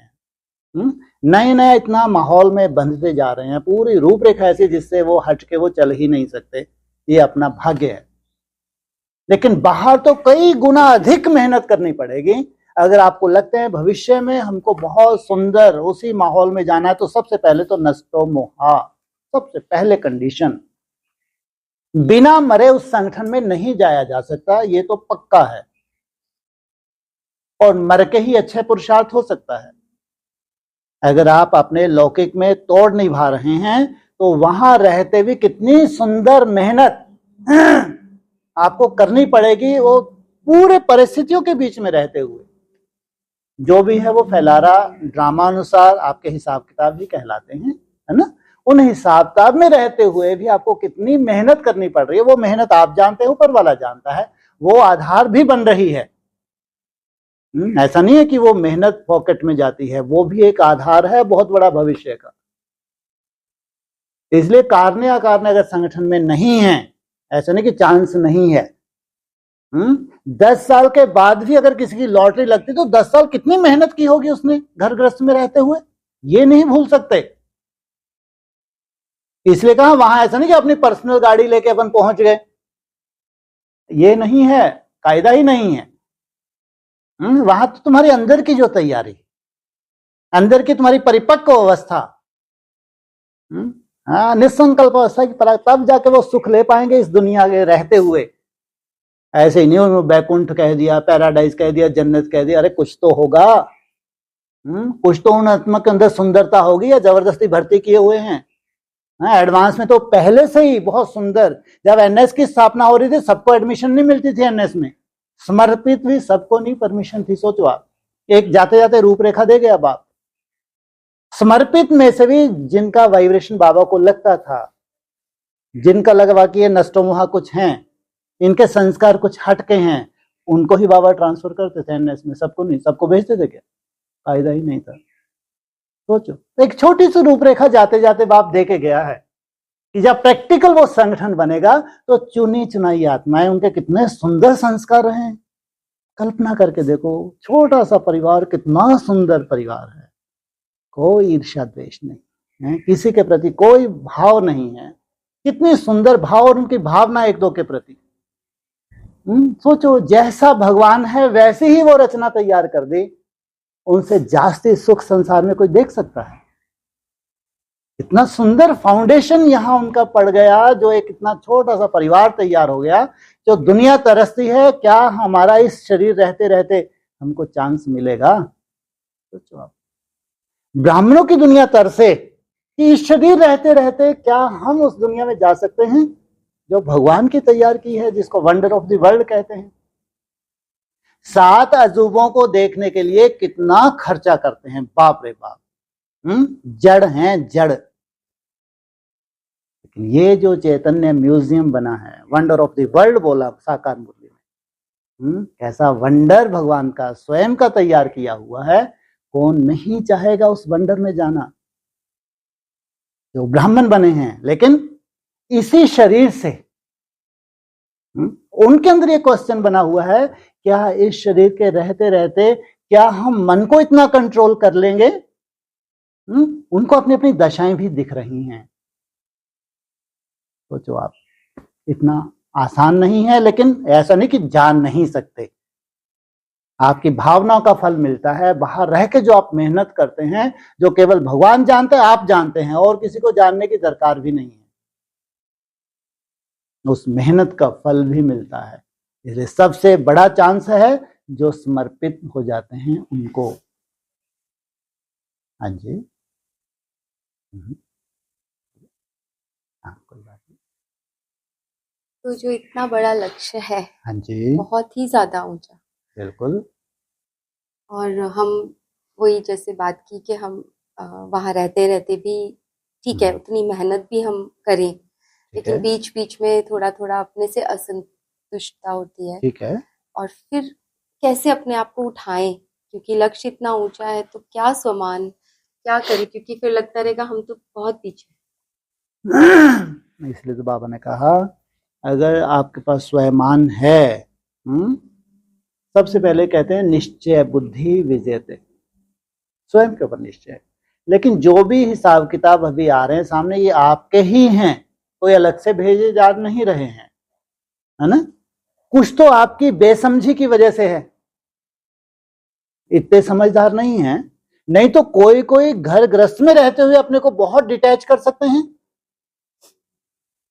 सब कुछ निभाते हुए इतना समय उनके पास पॉकेट में। अगर हम अपना टाइम वेस्ट कर आज भी अगर नहीं समझ पा रहे, अगर बाप अव्यक्तवाणी बोलता है कि अभी तो कम से कम तौबा हो जानी चाहिए व्यर्थ कर्मों से, अगर इतना नजदीक सब कुछ दिख रहा है तो व्यर्थ कर्मों से अगर तौबा नहीं हुई है तो अज्ञानता में लिस्ट में जाते हैं कि ये अभी भी अज्ञानी है। बहुत कुछ ऐसा है जो हम कर सकते हैं, लेकिन अभी भी अगर भक्ति मार्ग की तरह निभा रहे हैं, फिर तो आप अपने को सर्टिफिकेट दे सकते हैं कि नहीं, अगर इतनी ऊंची मंजिल है तो वो तो कितनी श्रेष्ठ और ऊंची आत्माएं होंगी जो घर में रहते हुए भी डिटैच हो रही होंगी, और उनको भगवान की कितनी मदद मिलती होगी। अभी शायद कल ही तो डिस्कस हुआ था कि अगर आपका मन पावरफुल हो गया तो कोई गुंजाइश नहीं है कि कोई आपको अपने हिसाब से चलाए। सोचो आप, पावरफुल मन दूसरों को आपके हिसाब से चलाएगा, ना कि आपको वो अपने हिसाब से चलाएंगे। और राजयोग हमारा मन को पावरफुल कर रहा है, जितनी याद की ताकत बढ़ रही है आपका मन पावरफुल हो रहा है, और आपके शुभ संकल्प, क्योंकि उस शुभ संकल्प से आपके साथ साथ आपके लौकिक की भी क्या है, सेवा। सोचो आप कितनी बड़ी सेवा है। जो बाहर हैं ऑनलाइन जो पढ़ रहे हैं, उनको अपने साथ साथ अपने लौकिक की भी सेवा करें, क्योंकि जितनी बड़ी जिसकी पूंछ है उतना ही पूंछ के जहां भी पांव रखा जाएगा दर्द तो होगा। छिपकली की पूंछ कट जाती है ना, देखना, तो भी ऐसे उछल कूद करती रहती है। जितनी बड़ी जिसकी पूंछ है उतना बड़ा उसके हिसाब किताब हैं, तो जहां भी पूंछ के ऊपर माया पांव रखेगी दर्द तो होगा ही होगा कि जिसकी वो पूंछ है। तो जो जो भी रचयिता हैं जितने अपनी पूंछ बढ़ा रखी है, शादी की, 2 बच्चे हुए, फिर नाती पोती हो, कितने खुश होते हैं, वाह नाती पोती वाला हूं। ये पूरी पूंछ है तुम्हारी, जहां से भी ये दबेगी, जिस एंगल से दबेगी, दर्द तो तुमको होना ही होना है। काटो और छोड़ो तो छूटो। पेड़ को तुमको नहीं पकड़ रखा, तुमने पेड़ को पकड़ रखा है। नहीं तो ये पूंछ जितनी बड़ी जिसकी पूंछ है, रिश्तेदार है, मित्र संबंधी है, मेरी बहन है, मेरा भाई है, तो ये है, तो जहां जहां भी पूंछ दबेगी ना तुम्हारे तक दर्द पहुंचेगा। इसलिए समेटने की शक्ति, जो तुमने विस्तार कर लिया है धीरे धीरे उसको समेटो। मेरा तो एक बाप दूसरा न कहे, लक्ष्य बहुत ऊंचा है तो लक्षण धारण करने के लिए तपस्या, एकदम फ्रीडम। घर में भी रहते हो, तुम्हारे पास इतनी आजादी हो कि तुम समय को सफल कर सको। घर में रह के हुए इतनी आजादी है, तो आजादी तुमको चाहिए जो तुम्हारे पास ये जो गिनती के जो पूंछ है, ये गिनती के जो बाल गोपाल हैं, तुम्हारा चाहे युगल हो, तुम्हारे चाहे पत्नी हो, तुम्हारे बच्चे हो, माँ, जो भी हैं, इनसे फ्रीडम। वहां रहते हुए कोई मासी का घर है क्या? और उसके बाद वायुमंडल से फ्रीडम, ये तो यहां वाले भी बेचारे फ्रीडम नहीं है, तो तुम बाहर रह के फ्रीडम हो जाए, संभव है क्या? वायुमंडल की फ्रीडम वो पर्सनल है, जबकि स्थूल रूप में फ्रीडम नहीं है तुम्हारे पास। तो इसको कहेंगे हमारे स्वयं के ही हिसाब किताब होते हैं, कोई बाप ने अलग से किसी के पास हिसाब किताब नहीं भेजे हैं। तो स्थूल रूप में आपका मन इतना पावरफुल हो कि जो भी आपके पास, आपके दायरे में, जो आपके लौकिक में है, वो आपके बंधन ना बांधें, आपके पुरुषार्थ में वो विघन ना हो। उनकी सेफ्टी भी तभी हो सकती है जब आपकी मनसा बहुत सुंदर हो, जब मन मनाव बहुत सुंदर हो, क्योंकि वो पूंछ जब भी दबेगी तो आंच तुम्हारे तक आनी है, और तुमने खूब मन मनाव की तो भगवान को अब तुम्हारे पास आंच आने नहीं देनी है, हैं? तो पूंछ पे पांव कोई रख पाएगा? अभी जबकि समय ऐसा आ रहा है कि उस पूंछ को तो दबना ही दबना है। जब तक पूंछ नहीं कटेगी तब तक तुम पूंछ को भी साथ में ले जाओ बंदरी, वो स्वर्ग कहलाएगा क्या? है कायदा तो नहीं है, वो चला दिया, ठीक है। गुजरातियों को कितना मुंह के बक अव्यक्तवाणी का पॉइंट है। जिनके अज्ञान की रात गुजर के पूरा परिवार चलाएंगे बेचारे, पता नहीं कितने गुजराती एडवांस में चले गए, परिवार की तो बात ही भूल जाओ। अव्यक्तवाणी का पॉइंट है। वैसे ऐसे नहीं।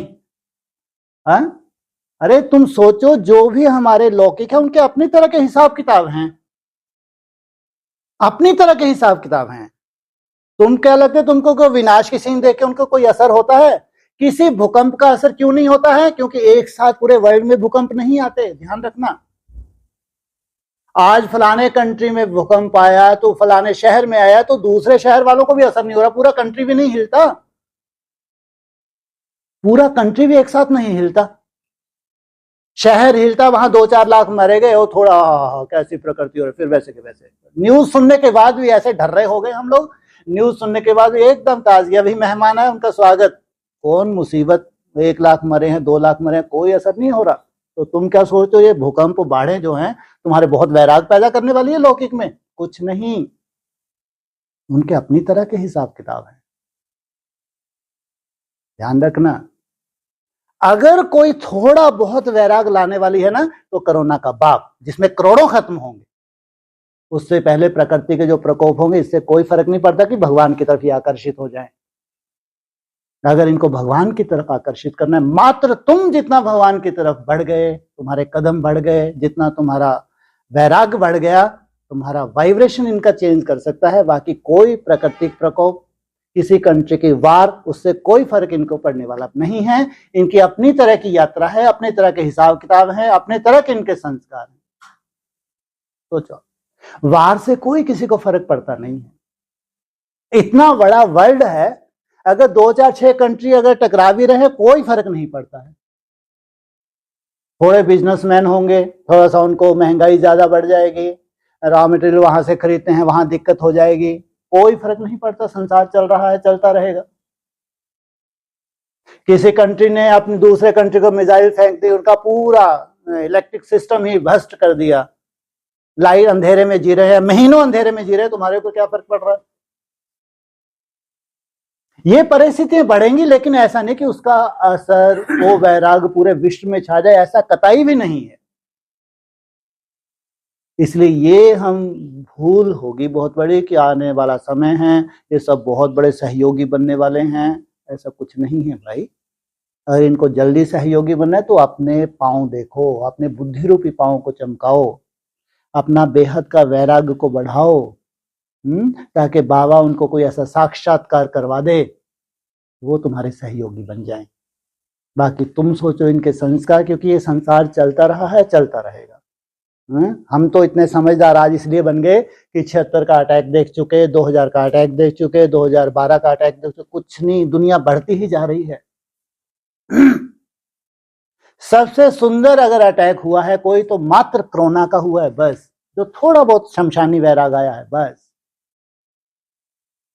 एक साथ पूरे वर्ल्ड में, हिस्ट्री की अगर बात उठा के देखना, पूरे वर्ल्ड में अगर एक साथ लॉकडाउन हुआ है तो मात्र कोरोना की वजह से हुआ है। ये कह सकते हैं कि भगवान का इंडिकेशन है कि अब मृत्यु सामने खड़ी है। करो ना, भगवान को याद करो ना, केवल कोरोना मात्र। पूरे वर्ल्ड में एक साथ अगर वैराग्य दिया है, करोड़ों खत्म नहीं हुए हैं, लाखों खत्म हुए हैं, तो भी ये कह सकते हैं कम से कम पूरे वर्ल्ड में प्रभावित हुआ हो और ये बहुत बड़ी तैयारी है हर एक कंट्री की, ध्यान रखना। सब कुछ तुम्हारे महल माड़ियां खड़े रहे लेकिन वहां रहने वाला कोई ना हो, ये सबकी तैयारी है। अभी वो वार से कोई फर्क नहीं पड़ता, मिसाइल फेंक दी, तुम्हारा एक देश तबाह कर दिया, सॉरी एक कंट्री, सॉरी हाँ सिटी ज्यादा से ज्यादा, है ना, और उसने फेंक दिया तो तुम्हारा, उससे कोई फर्क नहीं पड़ता, दूसरे शहर वालों को कोई फर्क नहीं पड़ता। एटॉमिक शक्ति है, ये नहीं है कि एक बम से पूरा वायुमंडल खराब हो जाता है, एटॉमिक वार भी होगी वो तो जब ज्यादा तादाद में फोड़ देंगे तो ये अब सोचो कि अब सबको ऊपर जाना। लेकिन जीव जो कहते हैं ना बम तैयार जो किए हैं, जीवाणु बम, सोचो कितने खतरनाक होंगे, कैसी खतरनाक फितरत रही होगी जिन्होंने तैयार किए हैं कि बस मनुष्य हमको ना दिखें, बाकी लैंड तो हमको चाहिए, क्योंकि मनुष्य की वजह से नुकसान हो रहा है, चाहे प्रकृति का नुकसान हो, पॉपुलेशन की वजह से हो रहा है। जितना भी नुकसान हो रहा है आज केवल पॉपुलेशन सबसे बड़ा कारण है और कोई कारण नहीं है। इस पॉपुलेशन को खत्म कर दिया जाए, उसमें जो भी रहेंगे चाहे गरीब हो चाहे अमीर हो, सब बहुत सुखी रहेंगे, ऐसा उनका सोच है। सोचो आप, ऐसा उनका सोच है। जब पॉपुलेशन कम होगी, जो अरब खरबपति हैं ये पैसे का यूज कर सकेंगे कि प्रकृति को धीरे धीरे बहुत अच्छा बना लेंगे। जो गरीब भी हैं कम से अच्छे से रहेगा। तो आज पॉपुलेशन की वजह से ना गरीब अच्छे से रह पा रहा है, ना अरब खरबपति अच्छे से रह पा रहे हैं। तो सबसे बड़ी समस्या है क्या? पॉपुलेशन। कितनी बड़ी तैयारी की होगी, या कितनी बड़ी प्रेरणा दी होगी अव्यक्त आत्माओं ने कि पॉपुलेशन की एक लिमिट है। पहले बोला था 560 550 करोड़, फिर बताया बाप ने अव्यक्तवाणी में ये कीड़े मकोड़े हैं। जितनी भी पॉपुलेशन 500 550 करोड़ माना मनु की औलाद, मनन चिंतन करने वाले मनुष्य। उसके बाद ये जो बढ़ गई है 300 400 करोड़ पॉपुलेशन, 800 तक जो चली गई है, ये कीड़े मकोड़े बताया है इनको अव्यक्तवाणी। सोचो आप, कोई वैल्यू ना थी, ना है, ना रहेगी। इसलिए ये नहीं होने वाला कि कोई जादू हो जाएगा, हमारे घर वाले तो पूरा घर वाले समर्पित हो, बैठने को जगह नहीं, वहां है बहुत जगह है, ऐसा नहीं है, कोई दिक्कत नहीं है, लेकिन भक्ति मार्ग की तरह नहीं होगा। अगर ऐसा हो सकता है तो तभी हो सकता है आपके अंदर इतना सुंदर वैराग हो, आपका वैराग भगवान को दिखे, तो भगवान उनको साक्षात्कार करवा दे, वो आपकी बात से सहमत हो जाएं, तब जाके आपका समर्पण जल्दी हो जाए और आप ऐश्वर्य में पहुंच जाएं। बाकी तो अगर बाहर हैं तो बाहर रह के उनको बहुत मेहनत करनी है, अगर अंदर आ गए हैं तो अंदर ऐसे नहीं सबको राज तिलक मिल गया, ऐसा नहीं है। कितने भाग्यशाली हैं, कौन? बहुत भाग्यशाली है कौन? जो समर्पित हो गए। ड्यूटी कहां मिली है उनको? अरे मुरली में ही आता है? शमशान में तो इतना तो रहम करो। हैं जी? जो राजा महाराजा प्रिंस प्रिंसेस खाएंगे वो उनको भी मिलेगा, लेकिन है क्वालिटी कौन सी है, कैटेगरी कौन सी है? समर्पित।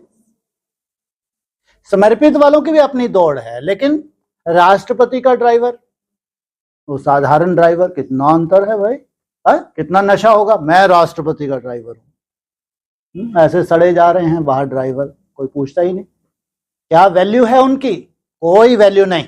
ये बहुत बड़ी हकीकत है, बहुत बड़ी हकीकत है, समझने की जरूरत है, बहुत गहराई से समझने की जरूरत है। भक्ति मार्ग को मुर्दाबाद करने की जरूरत है। समर्पित होने के बाद कोई राज तिलक नहीं मिल गए सबको। समर्पित होने के बाद भी एक रेस है, कितना तुमने मिटाया है अपने को, कितना तुम सहनशील बने हो। किसी के ऊपर उंगली उठाना माना अज्ञानी।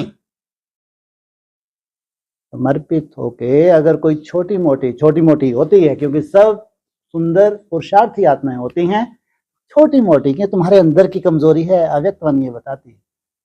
क्या है? तुम्हारे अंदर जो कमजोरी है उसी तरह का माया का रूप बन रहा है। अगर तुमको यहाँ रह रहे हैं, सालों से रह रहे हैं, ऐसे हैं वैसे हैं, तो अज्ञानी तुम हो। यह है ट्रेनिंग सेंटर। इतनी तैयारी कमर कस के, क्या कमर, क्या है, कमर कस लेते हैं, नहीं, पाना ही है, बापसमान बनना ही है, आ जाओ मैदान में। है ये ट्रेनिंग माना ट्रेनिंग, जितनी सहज ये समर्पित होने के बाद हो सकती है, बाहर नहीं हो सकती, कायदा ही नहीं है। जास्ती मेहनत करनी पड़ती है, बहुत मेहनत करनी पड़ती है। और यहाँ एडमिशन एक सुधरा हुआ जो माहौल सुधरता ही जा रहा है। माहौल बिगड़ेगा या ज्यादा सुधरेगा? सुधरेगा। सुधरता कैसे है कि हम अपनी चेकिंग करते हैं, हर एक को अपनी पड़ी है, हर एक अपने लिए रो रहा है, वायुमंडल सुधर रहा है। किसी से गुंजाइश नहीं है कि किसी का उंगली उठाएं, ये वायुमंडल सुधरता ही जाएगा, तुम्हारे संस्कार भी सुधरते जाएंगे, तुम्हारा योग बल बढ़ता ही जाएगा, इतनी बढ़ जाएगा कि कोई भटका हुआ आ गया तुम्हारे यहाँ राहत महसूस करेगा। इतना सुंदर वायुमंडल, तो उस वायुमंडल की खुशबू हमको ना मिले, ये कैसे हो सकता?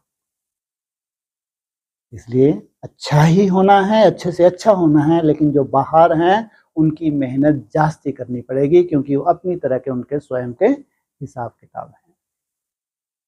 हाँ जी, तब एक क्वेश्चन था आया हाँ था जी, राज। चलने दो, कभी कभी। हाँ जी, नहीं, वो व्यास की गद्दी के बारे में कल जो बोला। हाँ जी, कल आप भी चले जाना, है ना, साथ में ले जाना कल। हाँ जी, व्यास हाँ की जी। गद्दी, तो वो समझ नहीं आया था कल का कि कैसे चलती है और सब पूरा। अभी भी जितने भी ये वो है ना कथाएं करते हैं, तो ये व्यास गद्दी ही मानते हैं, है ना। तो एक ऐसे भी स्थूल रूप में व्यास सरनेम भी होता है ना? तो भक्ति मार्ग में तो फेमस है व्यास गद्दी। तो कितने व्यास हुए हैं मुख्य मुख्य?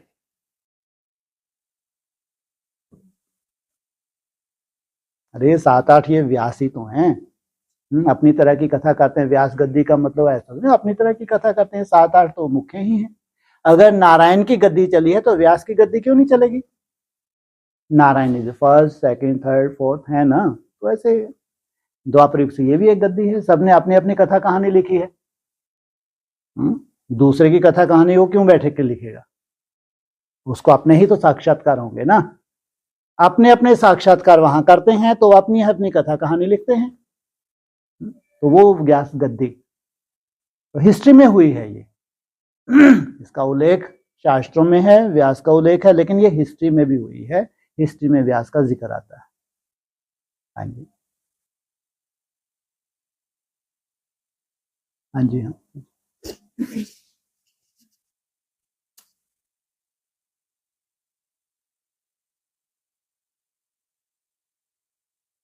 बोला कि भगवान से पावन बनने बगैर हम पावन दुनिया में जा नहीं सकेंगे। कायदा ही नहीं है।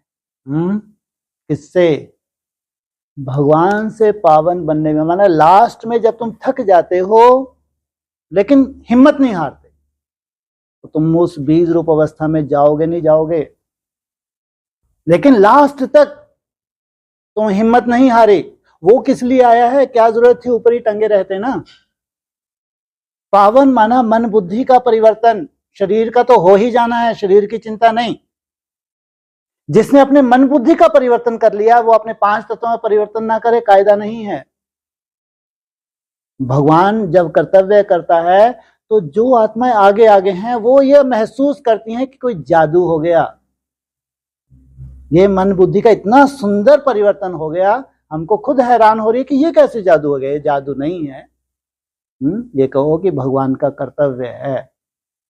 लेकिन जब तुम हिम्मत नहीं हारते, हिम्मत नहीं छोड़ते, भगवान आया है तुम्हारे लिए, इसलिए जो तुम्हारा पतन हो गया, 63 जन्मों से पतन हुआ है, और तुम्हारा 84 जन्म में भी डाउनफॉल हुआ है। सोचो आप, अब भगवान आया तुमको थाम के वापस परम धाम ले जाने के लिए। इसलिए बाबा कहते हैं मैं एक ही बार आया हूं, ऐसे नहीं मैं युगे युगे आता हूं, है ना। एक ही बार आता हूं, तुमको क्या करता हूं, पतित से पावन बना के कहां ले जाता हूं? घर ले जाता हूं। हाँ जी, ऐसे नहीं कि पावन बनने बगैर भगवान से नहीं मिल सकते। हाँ जी, भगवान को तो कहते हैं आकर पावन बनाओ, पतित ही भगवान से मिलते हैं पावन होने के लिए। हाँ। किस लिए मिलते हैं? कंडीशन है, पवित्र तो बनना पड़े। बिना पवित्र बने तुम परम धाम में चले जाओ, कायदा नहीं है। या इसको ये परिभाषा समझो, जितना पवित्र बनते जा रहे हो उतना तुम निसंकल्प हो रहे हो। ये एक्यूरेट परिभाषा। एक संकल्प से लेके दूसरे संकल्प के बीच में जो गैप बढ़ रहा है, ये है तुम्हारी प्योरिटी। ये प्योरिटी दर्शाती है कि तुमने कितना जो कचरा था छोड़ दिया, चाहे लौकिक का हो, उसके बाद अलौकिक की सोने की जंजीर हो, ये सब तुमने छोड़ दी। तुम्हारा खान पीन, रहन सहन, जहां जहां तुम्हारी बुद्धि फंसी थी, वो सब क्या थी? बाउंड्रीज थी जो तुमको ये गैप बढ़ने में दिक्कत दे रही थी। एक संकल्प से दूसरे संकल्प के बीच में प्योरिटी की पावर बढ़ ही नहीं पा रही। अब जितना तुम्हारे में वैराग बढ़ रहा है, उतना ही तुम्हारी ये पावर बढ़ रही है। ये है प्योरिटी। चाहे तो सजाओं से पवित्र बनो, चाहे याद से पवित्र बनो, बिना पवित्र बने कोई परम धाम जा नहीं सकता। और बाप आए ही हैं तुमको साथ ले जाने के लिए। हाँ जी, सतयुग में थोड़े ही इन लक्ष्मी नारायण से भगवान मिलता है। हाँ, कायदा ही नहीं है। सोचो कितने भाग्यशाली, 4.5 लाख आत्माएं भाग्यशाली नहीं हैं। जो जन्म लेने वाली आत्मा है उनको भाग्यशाली नहीं कहेंगे। क्या उन्होंने वो दृश्य देखा जो तुम देखोगे? कायदा नहीं है। जो तुम दृश्य भविष्य का देखने जा रहे हो, प्रैक्टिकल परमात्म पार्ट के बारे में, या जो अव्यक्त ज्योतिर्लिंगम का जो नजारा है, क्या उन्होंने देखा? या जो 4.5 लाख आत्मा ऊपर से उतरेंगी उनको नसीब हुआ? उसमें पहला नंबर तो ब्रह्मा बाबा हैं। उन्होंने जो त्याग किया उसका फल मिला है। तो त्याग छोटा नहीं था, बहुत बड़ा त्याग था ब्रह्मा बाबा का। अपनी पूरी प्रॉपर्टी यज्ञ में लगाना कोई साधारण बात नहीं थी। लेकिन भगवान से मिलने का कोई रोल नहीं है, भावना के आधार से याद किया। और पूरा उन्होंने विस्तार भी किया अपना, मैं कैसे याद करता हूँ, कैसे भूल जाता हूँ, फिर कैसे उलाहने देता हूँ, मेरी शुगर ठीक कर दो, ये कर दो, वो कर दो। त्याग जो था उसका अपना उनका था, जो कहते हैं मादा, उसका उनको फल मिला। लेकिन ये नसीब होना कि अव्यक्त ज्योतिर्लिंगम, उसको निहारना, उस ज्योति में समाना, ये सबके लिए कायदा नहीं है।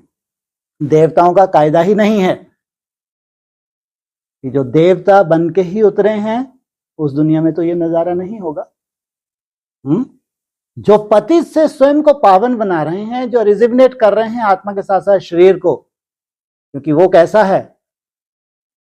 तो प्रधान। तो सोचो तुम्हारा शरीर कैसा बनाएगा? इनका नसीब है। इनको बहुत लंबी आयु चाहिए, बहुत अच्छे अनुभव करने हैं जो हिस्ट्री में कभी नहीं हुए हैं, वो अनुभूति करनी है। इसलिए कहते हैं राजयोग को सिद्ध होने में टाइम लगता है, तो समझने में हमको 40-50 वर्ष लग जाते हैं। अगर 80 साल के तुम बन गए तो भी तरोताजा ऐसे ही रहोगे। 80 साल के कैसे बूढ़े हो जाते हैं, है? और तुम पहाड़ी ऐसे चढ़ी जा रहे हो हिमालय की, कोई कहेगा? है? किसी को बताओगे कि 80 साल के हो गए, 40 साल तो हमको पुरुषार्थ करते होगे, ऊपर से नीचे तक देखेगा वो मिला कुछ भी नहीं। लेकिन मिला ये हिमालय मिल गया है। हमारे में जो एनर्जी है संसार में कहीं नहीं है। आ जाएं जो अरब खरबपति हैं, जिनको कोई कमी नहीं है, टॉनिक पी पी के बने जा रहे हैं, आ जाएं हमारे सामने। इतना सुंदर तुम्हारा अंदर से जो एक सिस्टम में चेंज होने जा रहा है, बहुत बड़ी प्रॉपर्टी है, बहुत बड़ी प्रॉपर्टी है, साधारण बात नहीं है।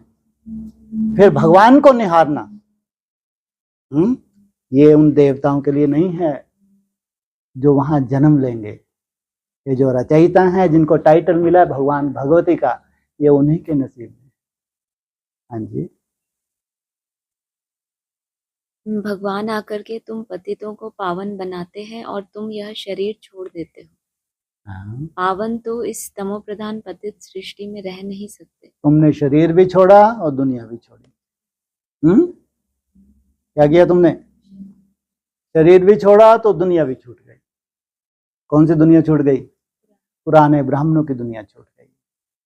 देहभान भी छूट गया। अब तुम पहुंच गए जीते जी Vaikunth, wonder of the world, paradise, जन्नत। वहां पहुंच गए। हाँ जी। बाप तुमको पावन बनाकर गुम हो जाते हैं। बाप तुमको पावन बना के हो गए गुम। हाँ आगे बोलो। उनका पार्ट ही ड्रामा में वंडरफुल है। उनका पार्ट ही ड्रामा में इतना वंडरफुल है कि तुमको पावन बनाया, 16,000 को पावन बनाया, हो गए गुम। 16,000 के मुकाबले में वो 3-4 लाख वो भक्ति के संस्कार हैं। वो तो यथा राजा रानी तथा प्रजा। 16,000 का इतना पावरफुल वायुमंडल होगा, प्रकृति दासी होगी, इतना सुंदर प्रकृति का रूप होगा। मन बुद्धि में कुछ भी ऐसा नहीं बचा है जो बीज रूप अवस्था में टिकने में किसी को भी दिक्कत हो। प्रजा भी खुश हो जाएगी। इतना बड़ा भाग्य है। कहाँ पूरा नरक बन गई सृष्टि, और नरक भी हमको दिख रहा है, वो कहाँ हम इतने सुंदर वायुमंडल में। धन्य हैं जो प्रैक्टिकल देवात्मा हैं, जिनके बीच में आज हम बैठे हैं। तुमको पावन बना के मैं गुम। मैंने राजधानी स्थापन करके यहाँ रह के अब क्या करूंगा। हाँ जी। तो इसमें जो आया ना कि पावन बने बगैर नहीं मिल सकते, हाँ वो जी। पॉइंट आता है सतो प्रधान बने। हाँ सतो प्रधान बन के ही सतो प्रधान बाप के पास परम धाम जाना, ये पॉइंट है। सतो प्रधान बन के सतो प्रधान बाप के पास परम धाम जाना अजीब पॉइंट है। इसका तुम्हारा बाप बिंदी नहीं है, वो सदा ही सतो प्रधान है। सतो प्रधान बनता नहीं है, तुम बनते हो। चाहे देव देव महादेव हो, चाहे विष्णु देव हो, ब्रह्मा देव हो, चाहे 16,000 हो, ये बनते हैं या सदा ही हैं? ये बनते हैं। वो सदा ही है। तो उस सदा ही जो सतो प्रधान है, उस बाप के पास परम धाम जाना सतो प्रधान बन के, इसे इतनी तो कंडीशन होनी भी चाहिए। सीढ़ी चढ़ते चढ़ते तुम्हें इतनी क्वालिफिकेशन तो तुम्हारे पास आ जानी चाहिए कि अब तुमको महसूस तो हो रही है कि मैं सतो प्रधान स्टेज पे हूँ। 8 घंटे अब कोई दिक्कत नहीं, बस 8 घंटे मेरे को बैठना है तो समझो हो गया चार्ट। 12 घंटे घिसना नहीं है 8 घंटे निकालने के लिए। सतो प्रधान अवस्था की निशानी क्या है? जब जिस सेकंड तुम ब्रेक लगाओगे उसी सेकंड लग जाएगी, जब तक तुम ब्रेक लगाना चाहो। तो सतो प्रधान बन, सतो प्रधान बाप के पास परम धाम जाना। हाँ जी। तो यहाँ पर जो आया है, ऐसे नहीं कि पावन बने बगैर भगवान से, ऐसा नहीं कि पावन बने बगैर भगवान से नहीं मिल तो पूरी दुनिया भगवान से मिलेगी नहीं मिलेगी? मिलेगी नहीं मिलेगी? मिलेगी। लेकिन उनका और ज्ञानी तो आत्माओं को मिलने में कितना अंतर होगा? परम धाम जाएंगे किसके पास जाएंगे? वैसे ही लटक जाएंगे क्या जाके? इतनी सजाएं भोग के गए हैं बेचारे, सूक्ष्म वतन में रह के गए हैं, तो भी क्या इनको नसीब नहीं होगा कि भगवान का दीदार करें? फायदा ही नहीं है, क्योंकि वे एकदम पावन बन के वहां गए हैं। यहां तो नहीं बन पाए। यहां क्या थे? पतित थे। ये पूरा संसार रहेगा या परमधाम जाएगा? परमधाम जाएगा। परमधाम जाएगा तो बाप से मिलेगा, लेकिन तुम्हारे जैसा मिलन नहीं। वो मिलन भी जैसे जड़वत, कोई वैल्यू नहीं।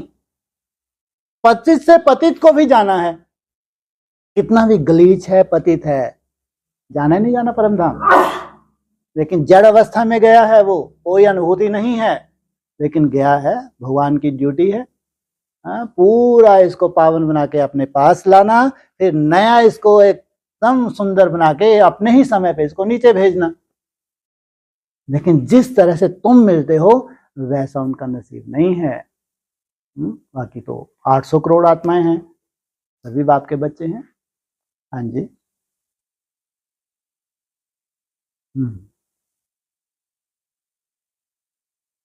बोला कि कई बुद्धिहीन हैं जो ब्रह्मा को नहीं मानते। बाबा ऐसे नहीं कहते कि ब्रह्मा को याद ना करो। ब्रह्मा बिगर शिव बाबा कैसे याद पड़ेगा? बाप कहते हैं मैं इस तन में हूँ, इसमें मुझे याद करो, इसलिए तुम बाप और दादा दोनों को याद करते। कोई कोई ऐसे थे।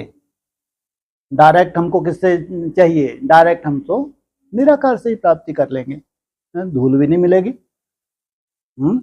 रिगार्ड तो देना पड़े, नहीं तो इसका फोटो भी नहीं रखना। क्या बोला? ब्रह्मा का तो फोटो भी नहीं रखना कि इससे लागत लग गई तो तुमको प्राप्ति कैसे होगी। लेकिन रिगार्ड ऐसा नहीं कि इसका कोई वैल्यू ही नहीं है।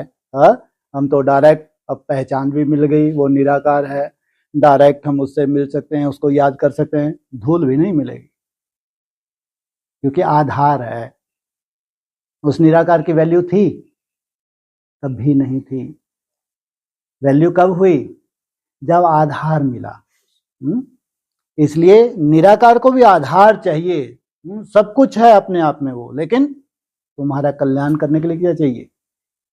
आधार चाहिए। इसलिए रिगार्ड कह लो या डिसरिगार्ड कह लो। डिसरिगार्ड तब होता है जब हम डायरेक्ट ऊपर से कनेक्शन जोड़ते हैं, तो जैसे कि उसके ही आधार का और उसका डिसरिगार्ड हो गया।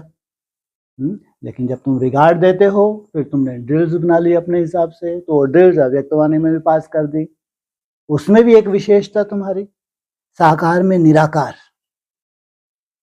नहीं तो हो गया भक्ति मारी, इसका फोटो भी नहीं रखना। ये तुम्हारी अपनी तरह की सूक्ष्मता है। अव्यक्तवाणी में तुमको ड्रिल दी, साकार में निराकार। निराकार तो चाहिए ही चाहिए, तब तुम निराकार स्टेज में जाते हो। हाँ जी। बोला कि जैसे छोटे बच्चे बेसमझ होते हैं ना, बाप भी कहते हैं यह तो इन्हों की पाई पैसे की बुद्धि है, कहते हैं हर एक ईश्वर का रूप है। तो हर एक ईश्वर बन क्रिएट भी करते हैं, पालना करते हैं और फिर विनाश भी कर देते हैं। अब ईश्वर कोई का विनाश थोड़े ही करते हैं। यह तो कितनी अज्ञानता, कितनी अज्ञानता है। क्या नहीं करते ईश्वर? विनाश तो कम से कम नहीं करते। वो क्या कहते हैं? ईश्वर स्थापना भी करते हैं, ईश्वर पालना भी करते हैं, ईश्वर विनाश। अरे तुम अज्ञानी हो। कौन से पॉइंट पे अज्ञानी हो? विनाश नहीं करते ईश्वर। इतनी सुंदर सृष्टि रची है, अपनी ही रची हुई सृष्टि का विनाश कर दें, कायदा नहीं है। तो उसके लिए कौन निमित्त है? कोई पार्ट ही नहीं है शंकर का। तीसरा नेत्र खुला उसकी प्रेरणा से शंकर की प्रेरणा से इनको प्रेरणा मिलती है। ये बटन दबाते हैं कि चारों तरफ तबाही हो जाती है। लेकिन जहां तक भक्ति मार्ग में ये समझ ठीक है, भगवान इस धरा पे आते हैं, स्थापना भी करते हैं, पालना भी करते हैं, विनाश में उनका कोई और उनके बच्चों का भी कोई रोल नहीं है। ये टोटली अज्ञानता है। हाँ जी। तो यहाँ जो त्रिमूर्ति के द्वारा लिखा हुआ चित्र, ठीक है, द्वारा विनाश। हाँ जी, त्रिमूर्ति के द्वारा विनाश, जो भी तीन मूर्तियों के नीचे लिखा है, इस द्वारा स्थापना पालना विनाश। हाँ जी। तो द्वारा मना यहाँ तो सबसे बड़ी बात यह है कि त्रिमूर्ति का लास्ट जो है उसको भी टाइटल दिया लक्ष्मी नारायण का। ऊंच से ऊंच शिव बाबा, फिर ब्रह्मा विष्णु शंकर, फिर लक्ष्मी नारायण। शंकर तो किसी को दिखाया ही नहीं है। साकार मुरली के पॉइंट, संगम युग पे शंकर के रूप में कुछ समय के लिए देवदेव महादेव के रूप में पार्ट बजाना, ये बात अलग। इसलिए मुरली में बोल दिया, चाहे शिव को हो, चाहे महादेव को हो, चाहे शंकर को हो, ये तीन है या एक है? तीन है। तो बच्चों को ऐसा समझ के साथ ही समझाना चाहिए। वो कहते हैं शिव भी यही है, महादेव भी है, शंकर भी यही है। लेकिन पार्ट में भिन्नता है जरूर। और लक्ष्य शिव को छोड़ के बाकी सबका लक्ष्य क्या है? डायरेक्ट नर से नारायण, नारी से लक्ष्मी बनना। वो तो बीच में अपना कुछ समय का पार्ट है। देवदेव महादेव त्रिमूर्ति में सबसे ऊपर है, और फिर शंकर देव उन देवों के मुकाबले जो ऊपर हैं, जो सतो प्रधान बन गए, तीनों सतो प्रधान बन गए, तो उनके मुकाबले में तामसी पार्ट बताया शास्त्रों में। शंकर का पार्ट कैसा है? तामसी। तो वो जो कथा कहानियां लिखी जानी है, तो उसकी थोड़ी सी शूटिंग यहाँ होती है, नहीं होती? बाकी ये सब नारायण के रूप हैं, पहले पहले नारायण के रूप हैं। चाहे देवदेव महादेव को हो, चाहे विष्णुदेव को हो, चाहे ब्रह्मा देव के दोनों रूप, सूक्ष्म वतनवासी ब्रह्मा या प्रजापिता ब्रह्मा, ये चारों नेक्स्ट टू गॉड नारायण के रूप हैं। तो वो जो शंकर का पार्ट है, जो सूक्ष्म में प्रेरणा देके विनाश करवाता है, वो तो जैसे कि है ही नहीं। हाँ जी, हो गए। चलो जी, ओम शांति।